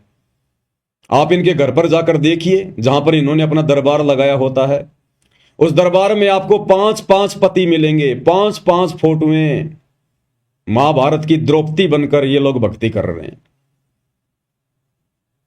एक कोने में आपको दाढ़ी मूंछ वाले कबीर जी मिलेंगे, एक कोने में आपको गरीबदास जी मिलेंगे, नीचे वाले कोने में आपको दादा गुरु जी मिलेंगे, इधर वाले कोने में आपको पंडित चिदानंद जी मिलेंगे, और बीच में चौकी पर सतगुरु रामपाल जी बैठे हुए हैं। और उस फोटो को अपने दरबार में रखते हैं, उसके आगे ज्योत जलाते हैं, दंडवत करते हैं। अरे कितनों को दंडवत करोगे, कितनों को अपना इष्ट मानोगे? इसको कहते हैं व्यभिचारणी भक्ति। असल में जब आत्माओं को यह ज्ञान हो जाएगा तो दाढ़ी मूंछ वाली कबीर जी की समझे जाने वाली फोटो को ना तो अपने घर पे रखेगा, ना दरबार में रखेगा, ना उसका कबीर प्रकट दिवस मनाएगा। गरीबदास जी का भी बोध दिवस नहीं मनाएगी वो आत्मा, जिस आत्मा को यह तत्व ज्ञान हो जाएगा। और ना गरीबदास जी की फोटो को अपने घर पे रखेगा। हमने केवल गरीबदास जी की वाणियों से मतलब है, गरीबदास जी के ग्रंथ से मतलब है। अब वाणियां तो गुरुदेव हमारे को आदरणीय नानक जी की भी सुनाते हैं, तो क्या नानक जी की फोटो भी हम अपने दरबार में रखने लग जाएं? गुरु ग्रंथ साहिब को भी गुरुदेव भगवान हमें दिखाते हैं, पढ़ाते हैं, तो क्या नानक जी की फोटो घर पर रखने लग जाएं? या नानक जी का कोई जन्मदिन या कोई बोध दिवस मनाने लग जाएं क्या? वाणियां तो गुरुदेव हमारे को दादू जी की भी सुनाते हैं, तो क्या दादू जी की फोटो बनवा कर अपने दरबार में रखें? दादू जी का बोध दिवस मनाएंगे हम? हमने केवल उन महापुरुषों की वाणियों से मतलब है, उनकी शकल सूरत से मतलब नहीं है, उनके जन्मदिन या बोध दिवस से हमें कोई मतलब नहीं है। और यदि हम गरीबदास जी का बोध दिवस मनाते हैं, इसका मतलब अभी हमें ज्ञान नहीं है, अभी हम पतिव्रता पद पर नहीं है, अभी हम वैश्या भक्ति कर रहे हैं। एक सत्संग में गुरुदेव भगवान ने आदरणीय गरीबदास जी की फोटो को भी कचरे में डालने की बात कही है, कूड़े करकट में डालने की बात है। जिन गरीबदास जी को आप जी इन आश्रमों में बोध दिवस मना रहे हो, अपने पति के समान मान रहे हो, क्या कहा गुरुदेव भगवान ने? एक सत्संग में बताया गुरुदेव जी ने,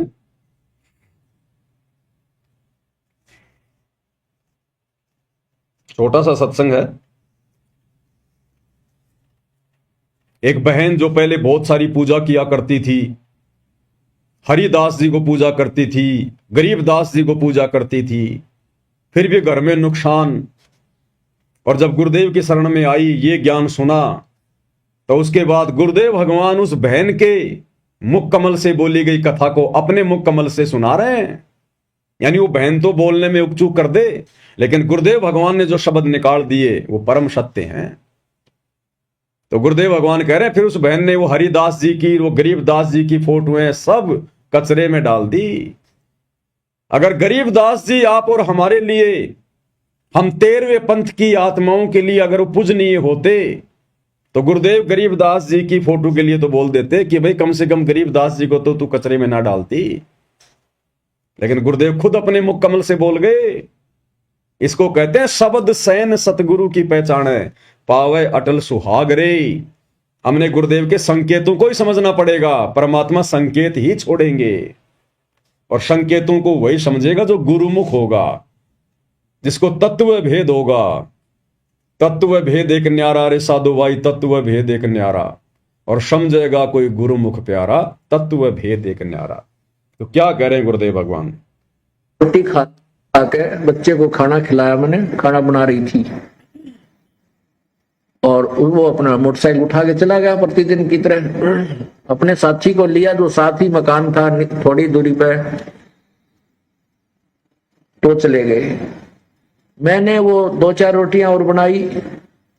रोटी बना करके मैं सोचीला रोटी खा लेती हूँ। मैंने ऐसे ग्रास मुंह की तरफ किया था, इतना में वो लड़का, उसका साथी, उसके भी चोट लगी हुई, कपड़े फटे हुए, थोड़ा बहुत रक्त उससे भी निकल रहा था। वो भाग गया, आया, कहने लगे आंटी मेरे अब भाई की मृत्यु होगी ना, वो एक्सीडेंट हो गया भाई का।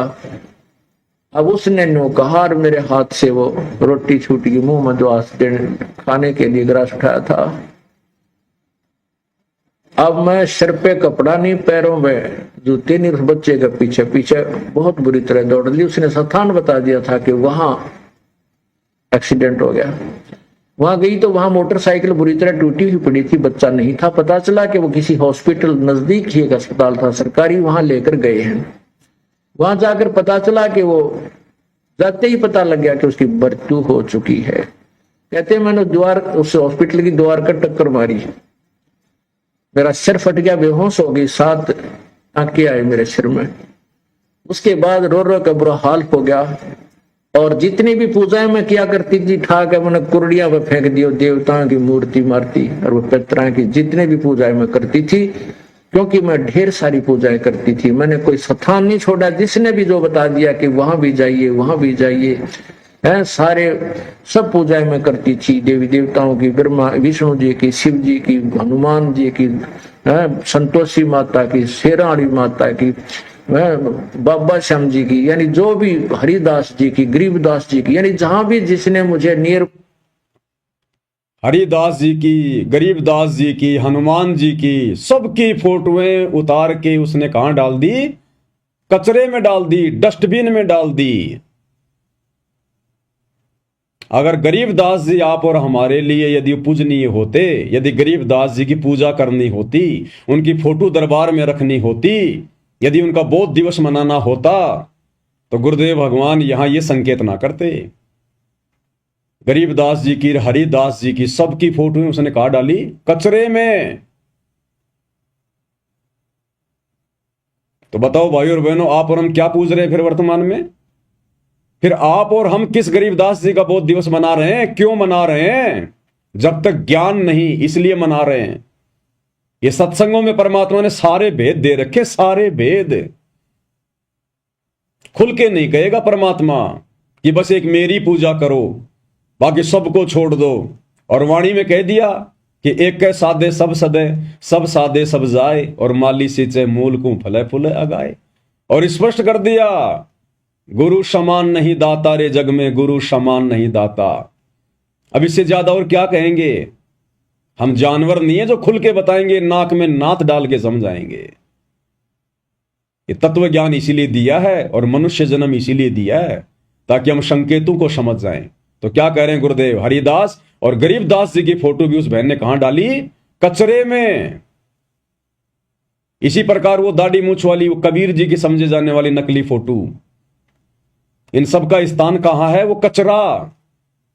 दास ने आज से 2-3 साल पहले कहा था, जब हिसार जेल से ये पूज्य गुरुदेव भगवान के नाम से ऑडियो वीडियो आनी शुरू हुई थी, तो दास ने कहा था कि इन वीडियो पर कुत्ते पेशाब करते हैं, कुत्ते।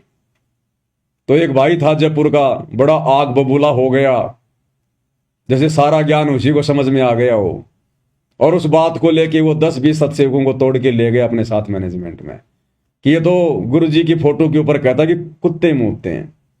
अरे भैया, कलयुग की पिछली पीढ़ी है, एआई का जमाना है। दास 1-2 दिन में वीडियो बना के समझाएगा किस प्रकार से वर्तमान में हिसार जेल से ये जितने भी जो फर्जी आदेश आ रहे हैं, ये सब गुरु जी के एआई वीडियो बनाए जा रहे हैं। AI आवाज आ रही है, कोई सत्यता नहीं है।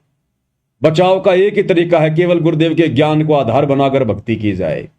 इन ऑडियो वीडियो के चक्कर में नहीं गुरुजी लाइव आ रहे हैं, जेल से लाइव आ रहे हैं, आ रहे हैं नहीं आ रहे हैं, हमारे लिए वर्तमान में कोई औचित्य नहीं है सिवाय उनके सत्संगों के अलावा।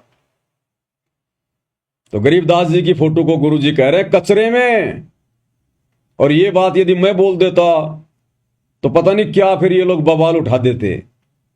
लेकिन यहां तुम्हारा बाप सतगुरु रामपाल जी भगवान साथ साथ में प्रमाण देते हैं।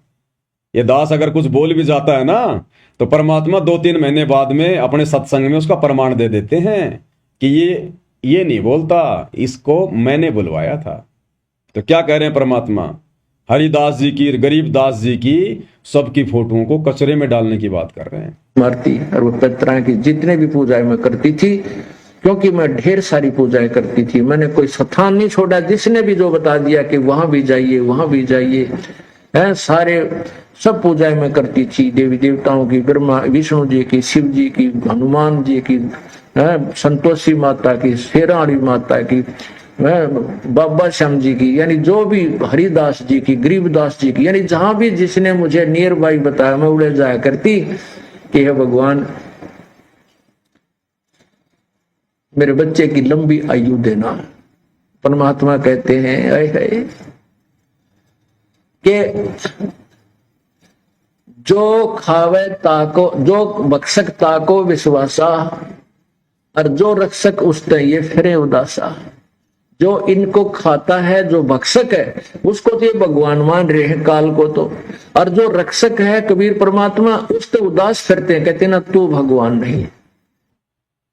तो सुन लिया भाई और बहनों, पूज्य गुरुदेव भगवान के मुख कमल से दास अपनी तरफ से कुछ नहीं बोलता है, या जो भी परमात्मा बुलवाते हैं अपनी सत्य प्रेरणा के आधार से बुलवाते हैं, और समय आने पर परमात्मा फिर उसका प्रमाण भी देते हैं। अब कई जो नए नए भगत भाई बहन होते हैं इस ज्ञान को इतना समझ नहीं पाते। जो लोग ज्यादा शाणे हैं, चतुर हैं, उनको भ्रमित कर देते हैं। वो कहते हैं फिर गुरुजी क्यों पूजा करते थे दाढ़ी मूंछ वाले कबीर जी को? गुरुजी क्यों उसका प्रगट दिवस मनाते थे? गुरुजी भी तो गरीबदास जी का बोध दिवस मनाते थे आश्रम में।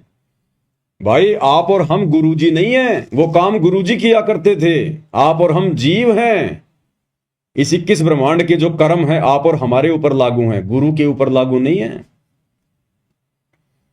परमेश्वर अपनी वाणी में कहते हैं शिष्य पूजे गुरु आपना, कि जो शिष्य होता ना उसने केवल अपने गुरु की ही पूजा करनी चाहिए।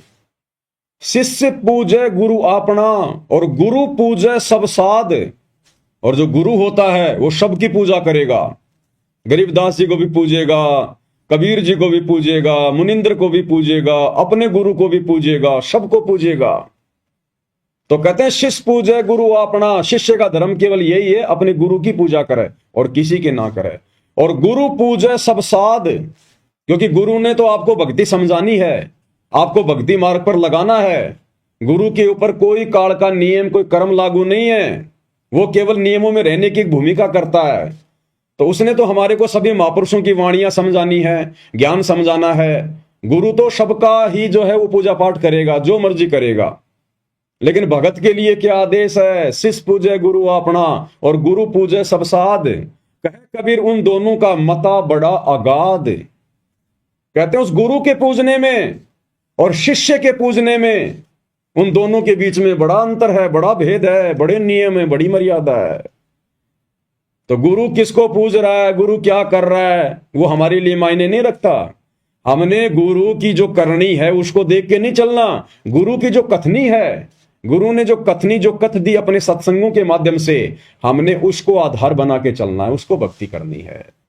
तो गुरु ने कह दिया सब साध है कि भाई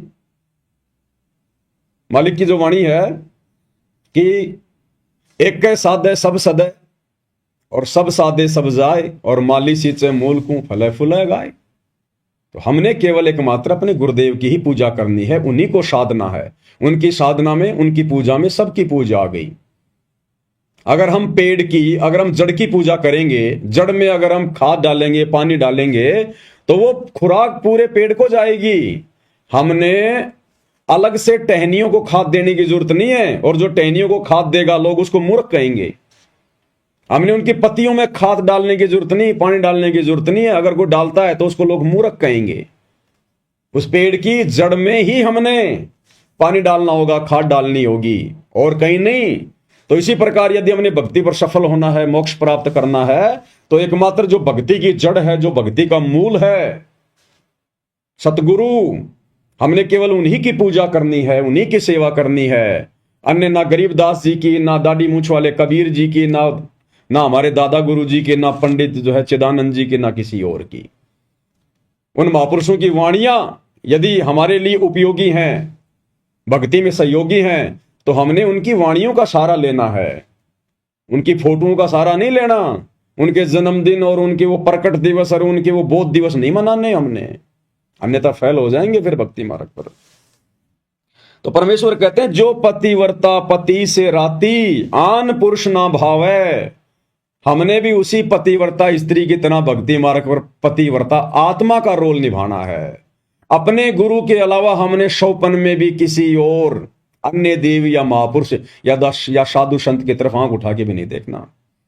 एक बात बताइए, जब हम भाई बहन नाम उपदेश लेते हैं, तो आजकल तो पता नहीं ये आश्रम वाले नियम बताते हैं कि नहीं बताते हैं, लेकिन जब हमने सतलोक आश्रम बरवाड़ा से नाम उपदेश लिया था, और वैसे भी जब हम डीवीडी से नाम उपदेश जब हम लेते हैं, तो गुरुदेव भगवान उसमें बताते हैं कि बच्चों, अब आपने घर पर जाकर केवल अपने परमात्मा की फोटो दरबार में रखनी है। उस दरबार में अन्य किसी भी साधु संत महात्मा की फोटो नहीं रखनी। बोलते कि नहीं बोलते गुरुजी कि आपने दरबार में अब अन्य किसी देवी देवता या साधु संत महात्मा की फोटो नहीं रखनी है। तो गरीबदास जी कौन है? अन्य साधु संत हैं, अन्य महात्मा हैं। वो 12वें पंथ के गुरु थे। अब 12वें पंथ के गुरु की फोटो हम अपने गुरु जी के बराबर में क्यों रखें? हमारे गुरु जी तो 13वें पंथ के गुरु हैं ना, हम 12वें पंथ के पंथी, हम तो 13वें पंथ के पंथी हैं। जब हमारा गुरु ही अलग है तो हम उनकी फोटो क्यों रखें? तो गुरुदेव ने तो स्पष्ट कर दिया, संकेत कर दिया कि बच्चों, दरबार में अन्य किसी भी देवी देवता और साधु संत महात्मा की फोटो नहीं रखनी। तो गरीबदास जी संती तो थे 12वें पंथ के, हमारे दादा गुरु जी संती तो थे, पंडित चिदानंद जी संती तो थे, कबीर जी की दाढ़ी मूछ वाली फोटो वो नकली फोटो, वो भी एक संत के रूप में थे, संत की भूमिका में थे, हम क्यों रखें? वर्तमान में जो महापुरुष आया हुआ है, जो हमारे गुरु हैं, जो हमें हर प्रकार से भक्ति दे रहे हैं, मर्यादाओं का पाठ पढ़ा रहे हैं, हमारे 100 काम कर रहे हैं, तो हमने तो उनके गुणगान गाने पड़ेंगे ना, उनकी महिमा करनी पड़ेगी, उन्हीं की भक्ति करनी पड़ेगी, उनकी पूजा करनी पड़ेगी, उन्हीं को प्रथम महत्व देना पड़ेगा।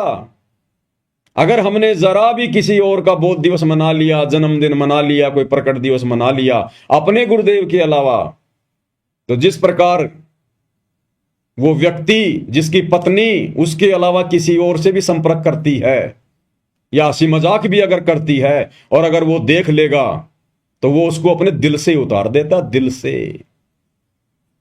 तो भाई, अगर सतगुरु के दिल से उतरना है तो पूजो सबको, 2 4 5 10 आसपास के गांव के साधु संत महात्माओं की फोटो भी रख लो। और अगर गुरु को प्रसन्न करना है, मोक्ष प्राप्त करना है, तो भाई केवल अपना गुरु और दूसरा कोई नहीं। तो मालिक कहते हैं, जो पतिव्रता पति से राती, आन पुरुष ना भावै, और बसे पीहर में सुरत प्रीत में न्यू कोई ध्यान लगावे। और उसके बाद चिंतन भी केवल अपने प्रीतम का, केवल अपने गुरुदेव का, अपने भगवान का। वो बहन बेटी जिसकी शादी होती है, फिर जब वो वापस अपने पीहर आती है तो रहती अपने माता पिता के पास है, काम धंधा भी करती है, लेकिन उसकी सुरती पल पल अपने पति में रहती है, अपने ससुराल में रहती है। वहीं पर मेरा पति क्या कर रहा होगा, कैसे खा रहा होगा, कैसे रह रहा होगा, वो चिंतन मनन हमेशा अपने पति का ही करती रहती है मन ही मन में। तो इसी प्रकार हमने पतिव्रता पद पर तो आना ही आना है, हमने अन्य किसी का चिंतन मनन भी नहीं करना। अब इन आश्रमों में जब गरीबदास जी का बोध दिवस मनाते हैं तो किसका चिंतन मनन करते हो भाई? गरीबदास जी के नाम से तुम वो दिन मना रहे हो, वो प्रोग्राम कर रहे हो, तो वो दिन तो जो है गरीबदास जी का हो गया। कि भगत जी आज क्यों आए, आज क्या, अरे आज गरीबदास जी का बहुत दिवस है, बंदी छोड़ का गरीबदास जी का। वो गरीबदास जी का चिंतन मनन हो गया। गुरु चाहे हमें लाख गरीबदास जी की वो कथा सुनाए, वो हमें गुरु समझा रहा है, लेकिन हमने गरीबदास जी का बोध दिवस नहीं मनाना। नहीं तो फिर ये वैश्या भक्ति में आ जाएगा, व्यभिचारणी भक्ति में आ जाएगा। गरीबदास जी का 12वां पंथ था और 12 पंथ चलाए थे काल ने। भले ही परमात्मा अपना रूप चेंज करके और गरीबदास जी के रूप में आए, लीला की, लेकिन वो पंथ तो काल का ही था। हम 13वें पंथ के पंथी हैं, हमें 12वें पंथ के गुरु से कोई लेना देना नहीं। और वैसे तो ज्ञान तो गुरुदेव कहते हैं अगर हमारे को अगर गधे से भी मिल जाए तो भी ले लेना चाहिए। गरीबदास जी की तो बात ही अलग है। अगर कोई अच्छी शिक्षा, अच्छा ज्ञान यदि हमें नकली संतों से मिल जाए तो वो भी ले लेना चाहिए, लेकिन नकली संतों की फिर पूजा थोड़ी करने लग जाएंगे, उनका बोध दिवस थोड़ा ना मनाने लग जाएंगे हम। ऐसे तो फिर ना जाने परमात्मा कितने रूप में भिन्न भिन्न आए। फिर तो सतयुग में यही कबीर भगवान है, जिसको मान रहे हो कि वे 650 साल पहले आए थे कबीर जी, दाढ़ी मूंछ वाले, जिनकी तुम फोटो रख रहे हो, कबीर प्रकट दिवस मना रहे हो, तो वही कबीर जी तो द्वापर में भी आए थे करुणामय ऋषि के रूप में। बना लो एक फोटो, क्या जाता है तुम्हारा। वैसे भी तुम आजकल सारी फोटो एआई से बना रहे हो। जब से हम सत्सेवकों ने दाढ़ी मूंछ वाले नकली कबीर की फोटो फाड़ी है, तुम आश्रम वालों ने एआई से लंबी लंबी दाढ़ी मूंछ वाले गोरे गोरे से कबीर जी बना लिए, तो एक करुणामय जी भी बना लो।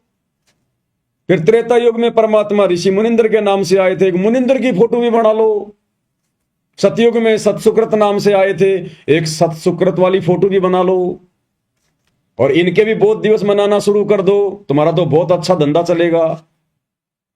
तुम्हारे तो तीन जो है पाठ और बढ़ जाएंगे 3-3 दिन के, कि भाई फला फला दिन को और ऋषि करुणामय जी का प्रकट दिवस है, फिर ऋषि सुसकृत जी का प्रकट दिवस है, मुनिंदर जी का प्रकट दिवस है। अरे तुम लोगों ने मुनिंदर जी के नाम से मुनिंदर धर्मार्थ ट्रस्ट तो बना ही लिया, अरे उनका प्रकट दिवस भी मनाने लग जाओ। और उससे भी जी ना भरे तो मुनिंदर जी का निर्वाण दिवस, सतसुकृत जी का निर्वाण दिवस, करुणामय जी का निर्वाण दिवस, वो भी मनाने लग जाओ। तो ये व्यभिचारणी भक्ति है, वैश्या भक्ति है, इससे गुरु प्रसन्न नहीं होगा। तो कहते हैं हमने चिंतन मनन भी एकमात्र अपने गुरुदेव भगवान का करना है। जैसे वो पतिव्रता स्त्री बहन बेटी पीहर में रहकर भी अपने पति के विषय में ही चिंता करती रहती है। बसे पीहर में सुरत पिरत में न्यू कोई ध्यान लगावे, जब कोई राम भगत गति पावे। बाई निंदा स्तुति मान बढ़ाई, मन से मार गिरावे। निंदा स्तुति मान बढ़ाई, मन से मार गिरावे। अष्ट सिद्धि की अटक न मान, आगे कदम बढ़ावे। जब कोई राम भगत गति पावे हो जी, जब कोई राम भगत गति। निंदा स्तुति मान बढ़ाई, मन से मार गिरावे। निंदा यानी हमने भूलकर भी किसी की निंदा नहीं करनी है, किसी की चुगली नहीं करनी है, पीठ पीछे किसी के बारे में वो बातें नहीं कहनी जो बातें हम उसके मुंह पर कहने से जो है शर्माते हैं या फिर हम डरते हैं। अगर कहना है तो किसी के सामने कहो, किसी के मुंह पे कहो। जो बातें हम किसी के सामने कहने की हिम्मत नहीं कर सकते, पीठ पीछे भी मत कहो, अन्यथा वो फिर निंदा में आएगी कि वो ऐसा बोल रहा था, उसने ये कर दिया, उसने वो कर दिया। हाँ, अगर कोई सत्य बात है तो वो चाहे पीठ पीछे कहो, वो निंदा चुगली में नहीं आती। चोर को चोर कहना चाहे पीठ पीछे कह दो, चाहे सामने से कह दो, वो निंदा चुगली में नहीं आती। परमात्मा कहते हैं, वाणी है परमपिता परमेश्वर जी की, कि साचा शब्द कबीर का प्रकट किया जगमाही, और जैसे को तैसा कहे सो तो निंदा नहीं। अगर कोई भगत है, भक्ति मार्ग के विपरीत जा रहा है, भगत भाई बहनों को भ्रमित कर रहा है, तो उसके बारे में, उसकी गलतियों के बारे में अन्य भगत भाई बहनों को बताना, समझाना, वो निंदा चुगली में नहीं आता। जैसे दुनिया भर के साधु संत महात्मा नकली, गुरुदेव भगवान इनकी खाल उतारते हैं ज्ञान आधार से, वो निंदा चुगली नहीं है। ये सतलोक आश्रम वाले गुरुदेव के बेटा बेटी भाई बंधु रिश्तेदार सारे भक्ति विरुद्ध कुकर्म कर रहे हैं, हम इनके ऊपर वीडियो बनाते हैं, ये निंदा चुगली में नहीं आता है। निंदा चुगली वो है जब आप किसी से राग द्वेष ईर्ष्या करके, आप किसी से जलन करके और व्यर्थ में उसके खिलाफ भोगते हो, तो वो भगत ने नहीं करना चाहिए। उससे भगत का भी अंतःकरण जो है मैला होगा और भक्ति का भी नाश होगा। स्तुति, अगर हमारी कोई मान बढ़ाई कर रहा है, हमारी कोई महिमा कर रहा है, हमारे बारे में मीठे मीठे गीत गा रहा है, और यदि हमें सुनने को मिल गए या किसी के माध्यम से सुनने को मिल गए, तो हमने किसी की उस स्तुति से हमने गुबारी की तरफ फूलना नहीं है।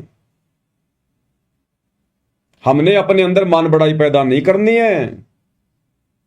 जैसे कोई किसी के गले में माला डालता है, फिर वो बड़ा खुश होता है, प्रसन्न होता है, उसके नाम के जयकारे लगते हैं, या कोई किसी के बारे में ऊंची ऊंची बढ़ा चढ़ा के बातें करता है। तो इसी प्रकार हमारी चाहे कोई कितनी ही बढ़ाई क्यों ना करे, अगर हमने कोई अच्छा काम किया है, उसकी भी अगर हमारी कोई बढ़ाई कर रहा है, तो भी हमने उस बढ़ाई को अपने ऊपर नहीं लेना कि नहीं, जो भी कुछ कर रहे हैं मेरे गुरुदेव भगवान कर रहे हैं, आज उनकी रजा से ही सब कुछ हो पा रहा है, मेरी 2 कोटि के जीव की क्या औकात है। तो अगर हमारी कोई स्तुति कर रहा है, कोई महिमा कर रहा है, हमें कोई इज्जत दे रहा है, तो हमने गुबारी की तरफ फूलना नहीं है कि मेरी कोई औकात नहीं। अगर मैंने ये अच्छा काम किया है तो मेरे गुरुदेव भगवान के आशीर्वाद से, उनका ज्ञान लेने के बाद किया है, तो सारा का सारा जो क्रेडिट है, जो श्रेय है, मेरे पूज्य गुरुदेव जी को जाता है। तो हमने किसी के द्वारा की गई जो स्तुति है उससे भी हमने प्रसन्न नहीं होना है। निंदा स्तुति मान बढ़ाई, मान बढ़ाई, हमने मान बढ़ाई में नहीं आना बिल्कुल भी, अहंकार में नहीं आना बिल्कुल भी, हमने ऊपर मुंह करके नहीं चलना, अपने अंदर अहंकार भाव पैदा नहीं करना। 2 कोटि के जीव हैं, हमारी औकात क्या है गुरुदेव ने सृष्टि रचना सुनाकर बता दी। तो हमने अपनी औकात में रहना है। मन से मार गिरावे, यानी हमने इनके निकट भी नहीं जाना है। कोई हमारे बारे में चाहे अच्छे गीत गाए, चाहे कोई बुरे गीत गाए, वो अच्छे बुरे गाने वाला जाने, हमने तो सहज भाव में, आधीन भाव में, दास भाव में रहना है। अष्ट सिद्धि की अटक न माने, आगे कदम बढ़ावे। अष्ट सिद्धि और 9 निधि। अष्ट सिद्धि यानी चाहे कितनी कोई सिद्धियां, चाहे हमारे अंदर चाहे कोई वचन सिद्धि, कोई शब्द सिद्धि क्यों ना आ जाए, पहली बात तो हमने उनका प्रयोग हमने करना ही नहीं है। हमने तो जो मर्यादा गुरुदेव ने बता दी, जो नियम बता दी, उस आधार से अपनी भक्ति करनी है। हमने बिल्कुल भी ना कोई इच्छा करनी है, चाहे परमात्मा हमारे ऊपर कितना ही धन क्यों ना बरसा दे, हमने कोई अहंकार भाव में नहीं आना है। बिल्कुल सिंपल तरीके से हम एक भगत हैं, बस एक जीव हैं, और हमारा एक ही टारगेट है, यहां से छुटकारा प्राप्त करना, अपना आत्म कल्याण करवाना। तो चाहे अष्ट सिद्धि आओ, चाहे 9 निधि आओ, चाहे परमात्मा धन बरसाए, चाहे गरीबी में रखे, चाहे हमारी कोई बढ़ाई करे, चाहे बेइज्जती करे, चाहे कोई निंदा करे, हमने हर प्रकार से जीवित मरने वाली रिहर्सल करनी है। जीवित मरने वाली। जब आदमी मर जाता है तो मरने के बाद कोई रो रहा है, कोई उसके अच्छे कर्मों की उसकी बढ़ाई कर रहा है कि बड़ा अच्छा आदमी था, इतने अच्छे अच्छे काम किए इसने। कोई रो रहा है कि हाय मेरा बेटा मर गया, मेरा बाप मर गया।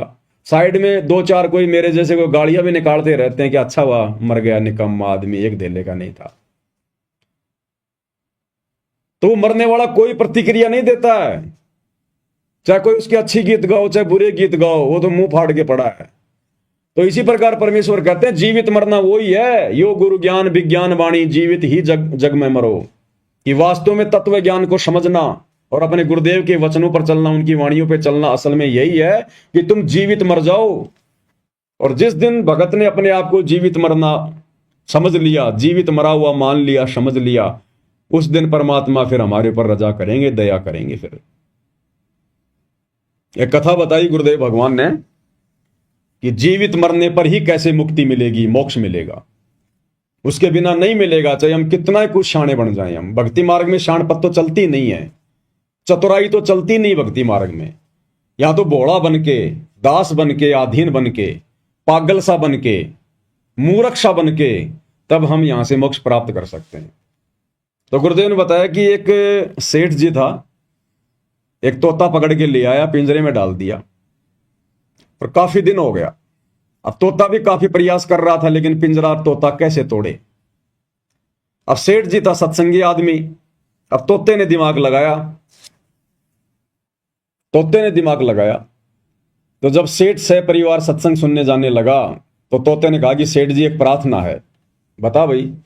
गुरुदेव से मेरी अर्ज करना, मेरी प्रार्थना करना कि गुरुदेव ऐसे ऐसे मेरे घर पर एक तोता है और उसने ये पूछा है कि मेरी मुक्ति कैसे होगी।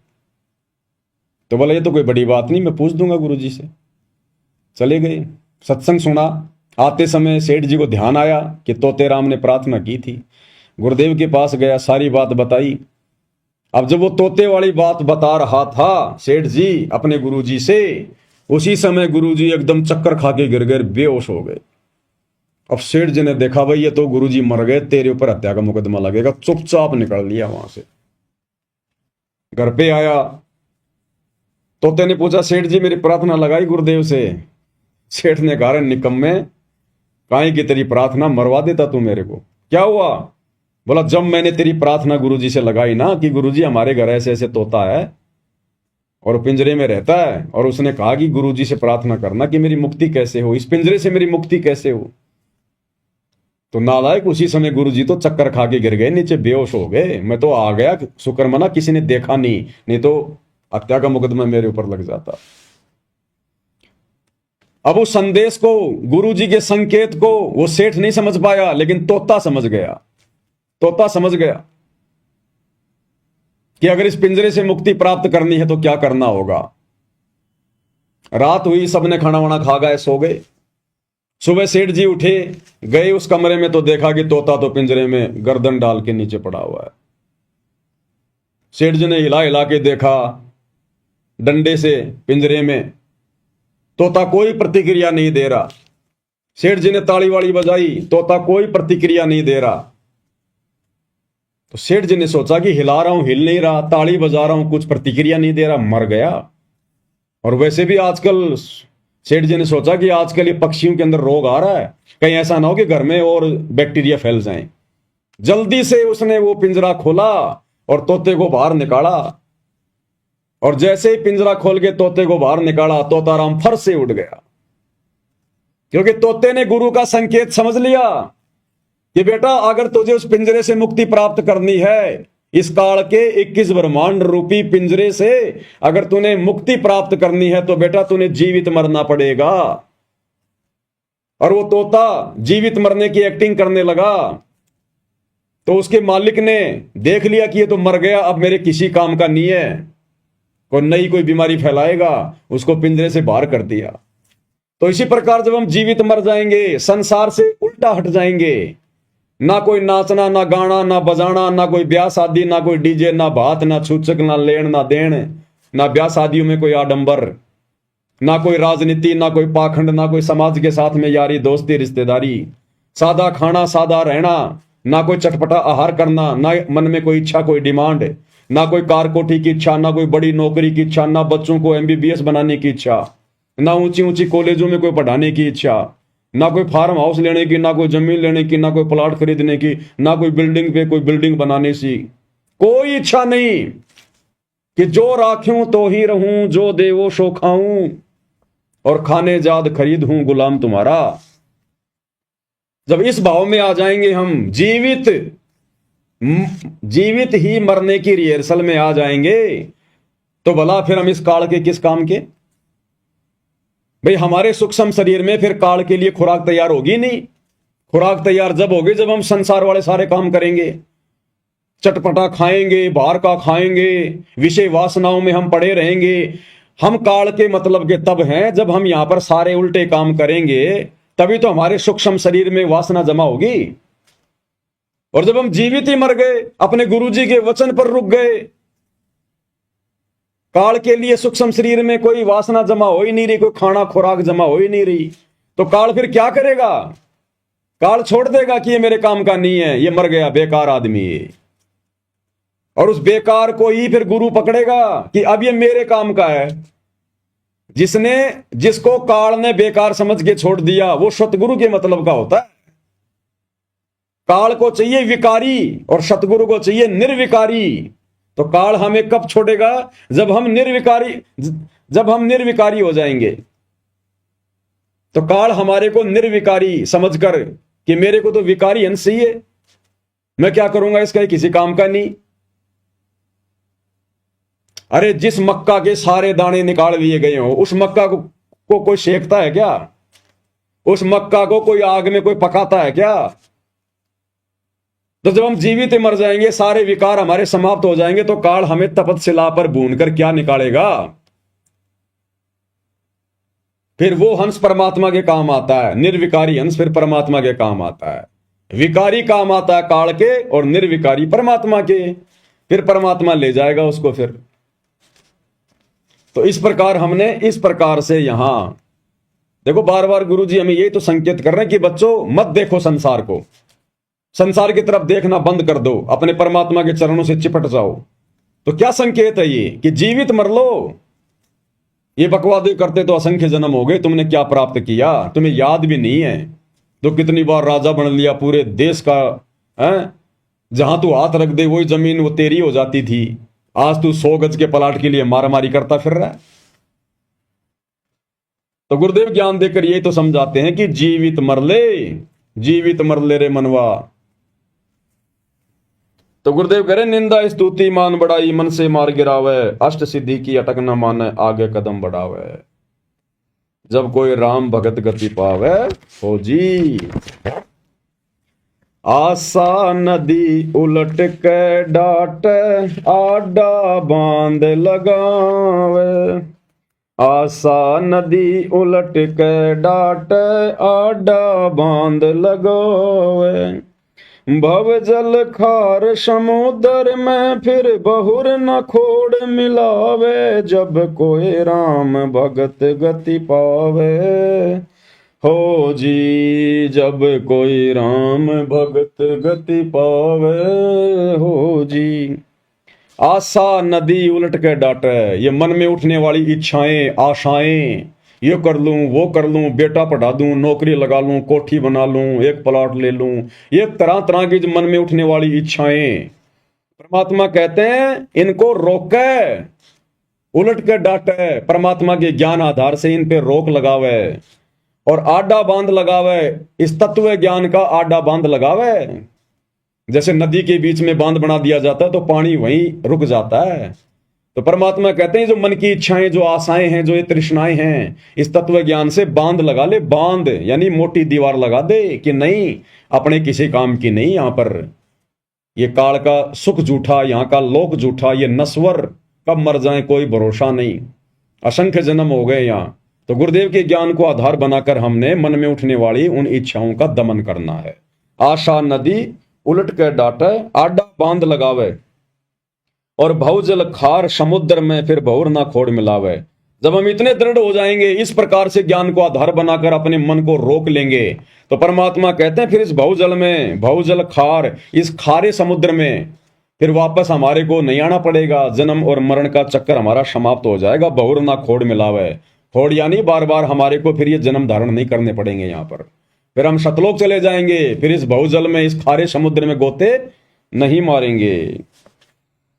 गगन महल गोविंद गुमानी, पलक माही पहुँचावे। गगन महल गोविंद गुमानी, पलक माही पहुँचावे। नितानंद माटी का मंदिर, नूर तेज हो जावे। जब कोई राम भगत गति पावे, हो जी। अब यहाँ पर जो नितानंद जी हैं वो अपने गुरुदेव की, गुमानी दास जी की महिमा कर रहे हैं। और वैसे देखा जाए तो भाई और बहनों, ना तो महिमा के योग्य नित्यानंद जी हैं, ना उनके गुरु गुमानी दास जी हैं। क्योंकि जो गुमानी दास जी थे वे केवल विष्णु तक के ही उपासक थे, और नित्यानंद जी भी केवल उनकी भक्ति करके, उनके दिशा निर्देश अनुसार मर्यादा में रहकर केवल स्वर्ग तक ही गए हैं। तो नित्यानंद जी अपने गुरुदेव की महिमा कर रहे हैं कि गगन महल गोविंद गुमानी, पलक माही पहुंचावे, कि मेरे गुरुदेव एक पलक में मुझे उस अमरलोक में बैठा देंगे, अमरलोक में पहुंचा देंगे, इतने समर्थ हैं। और नित्यानंद माटी का मंदिर नूर तेज हो जावे और सदा सदा के लिए मैं अमर हो जाऊंगा, फिर मुझे नूरी शरीर मिलेगा वहां पर। तो ना तो नित्यानंद जी को मिला वो नूरी शरीर, ना वो अमर पद को प्राप्त हुए, ना उनका गुरु हुआ। आज हमें मिला है वो अमर पद प्राप्त करवाने वाला सच्चा गुरु। आज यदि किसी का महल नूरी हो सकता है, ये माटी का महल, ये मिट्टी का शरीर यानी नश्वर शरीर यदि तेजपुंज का हो सकता है, नूरी हो सकता है, तो केवल आप और हम सत्सेवक भाई बहनों का, सतगुरु रामपाल जी परमेश्वर जी के सच्चे भक्तों का, जो उनके वचन में रहकर अगर अपनी भक्ति को सफल कर गए तो ये मौका, ये सौभाग्य आप और हमारे पास में है आज वर्तमान में। तो भाई और बहनों, हम इसी प्रकार से पूज्य गुरुदेव भगवान की महिमा थोड़ा थोड़ा समय निकाल कर करते रहें, ताकि गुरुदेव भगवान की असीम दया आप और हमारे ऊपर बनी रहे और हमारी आत्मा स्थिर बनी रहे, दृढ़ बनी रहे। जब तक गुरुदेव भगवान अपने मिशन को पूरा करके हिसार जेल से बाहर नहीं आते, तब तक आप और हम भक्ति मार्ग पर जीवित रहें। हमारी जो सुरती है हमारे गुरुदेव भगवान के चरणों में लगी रहे।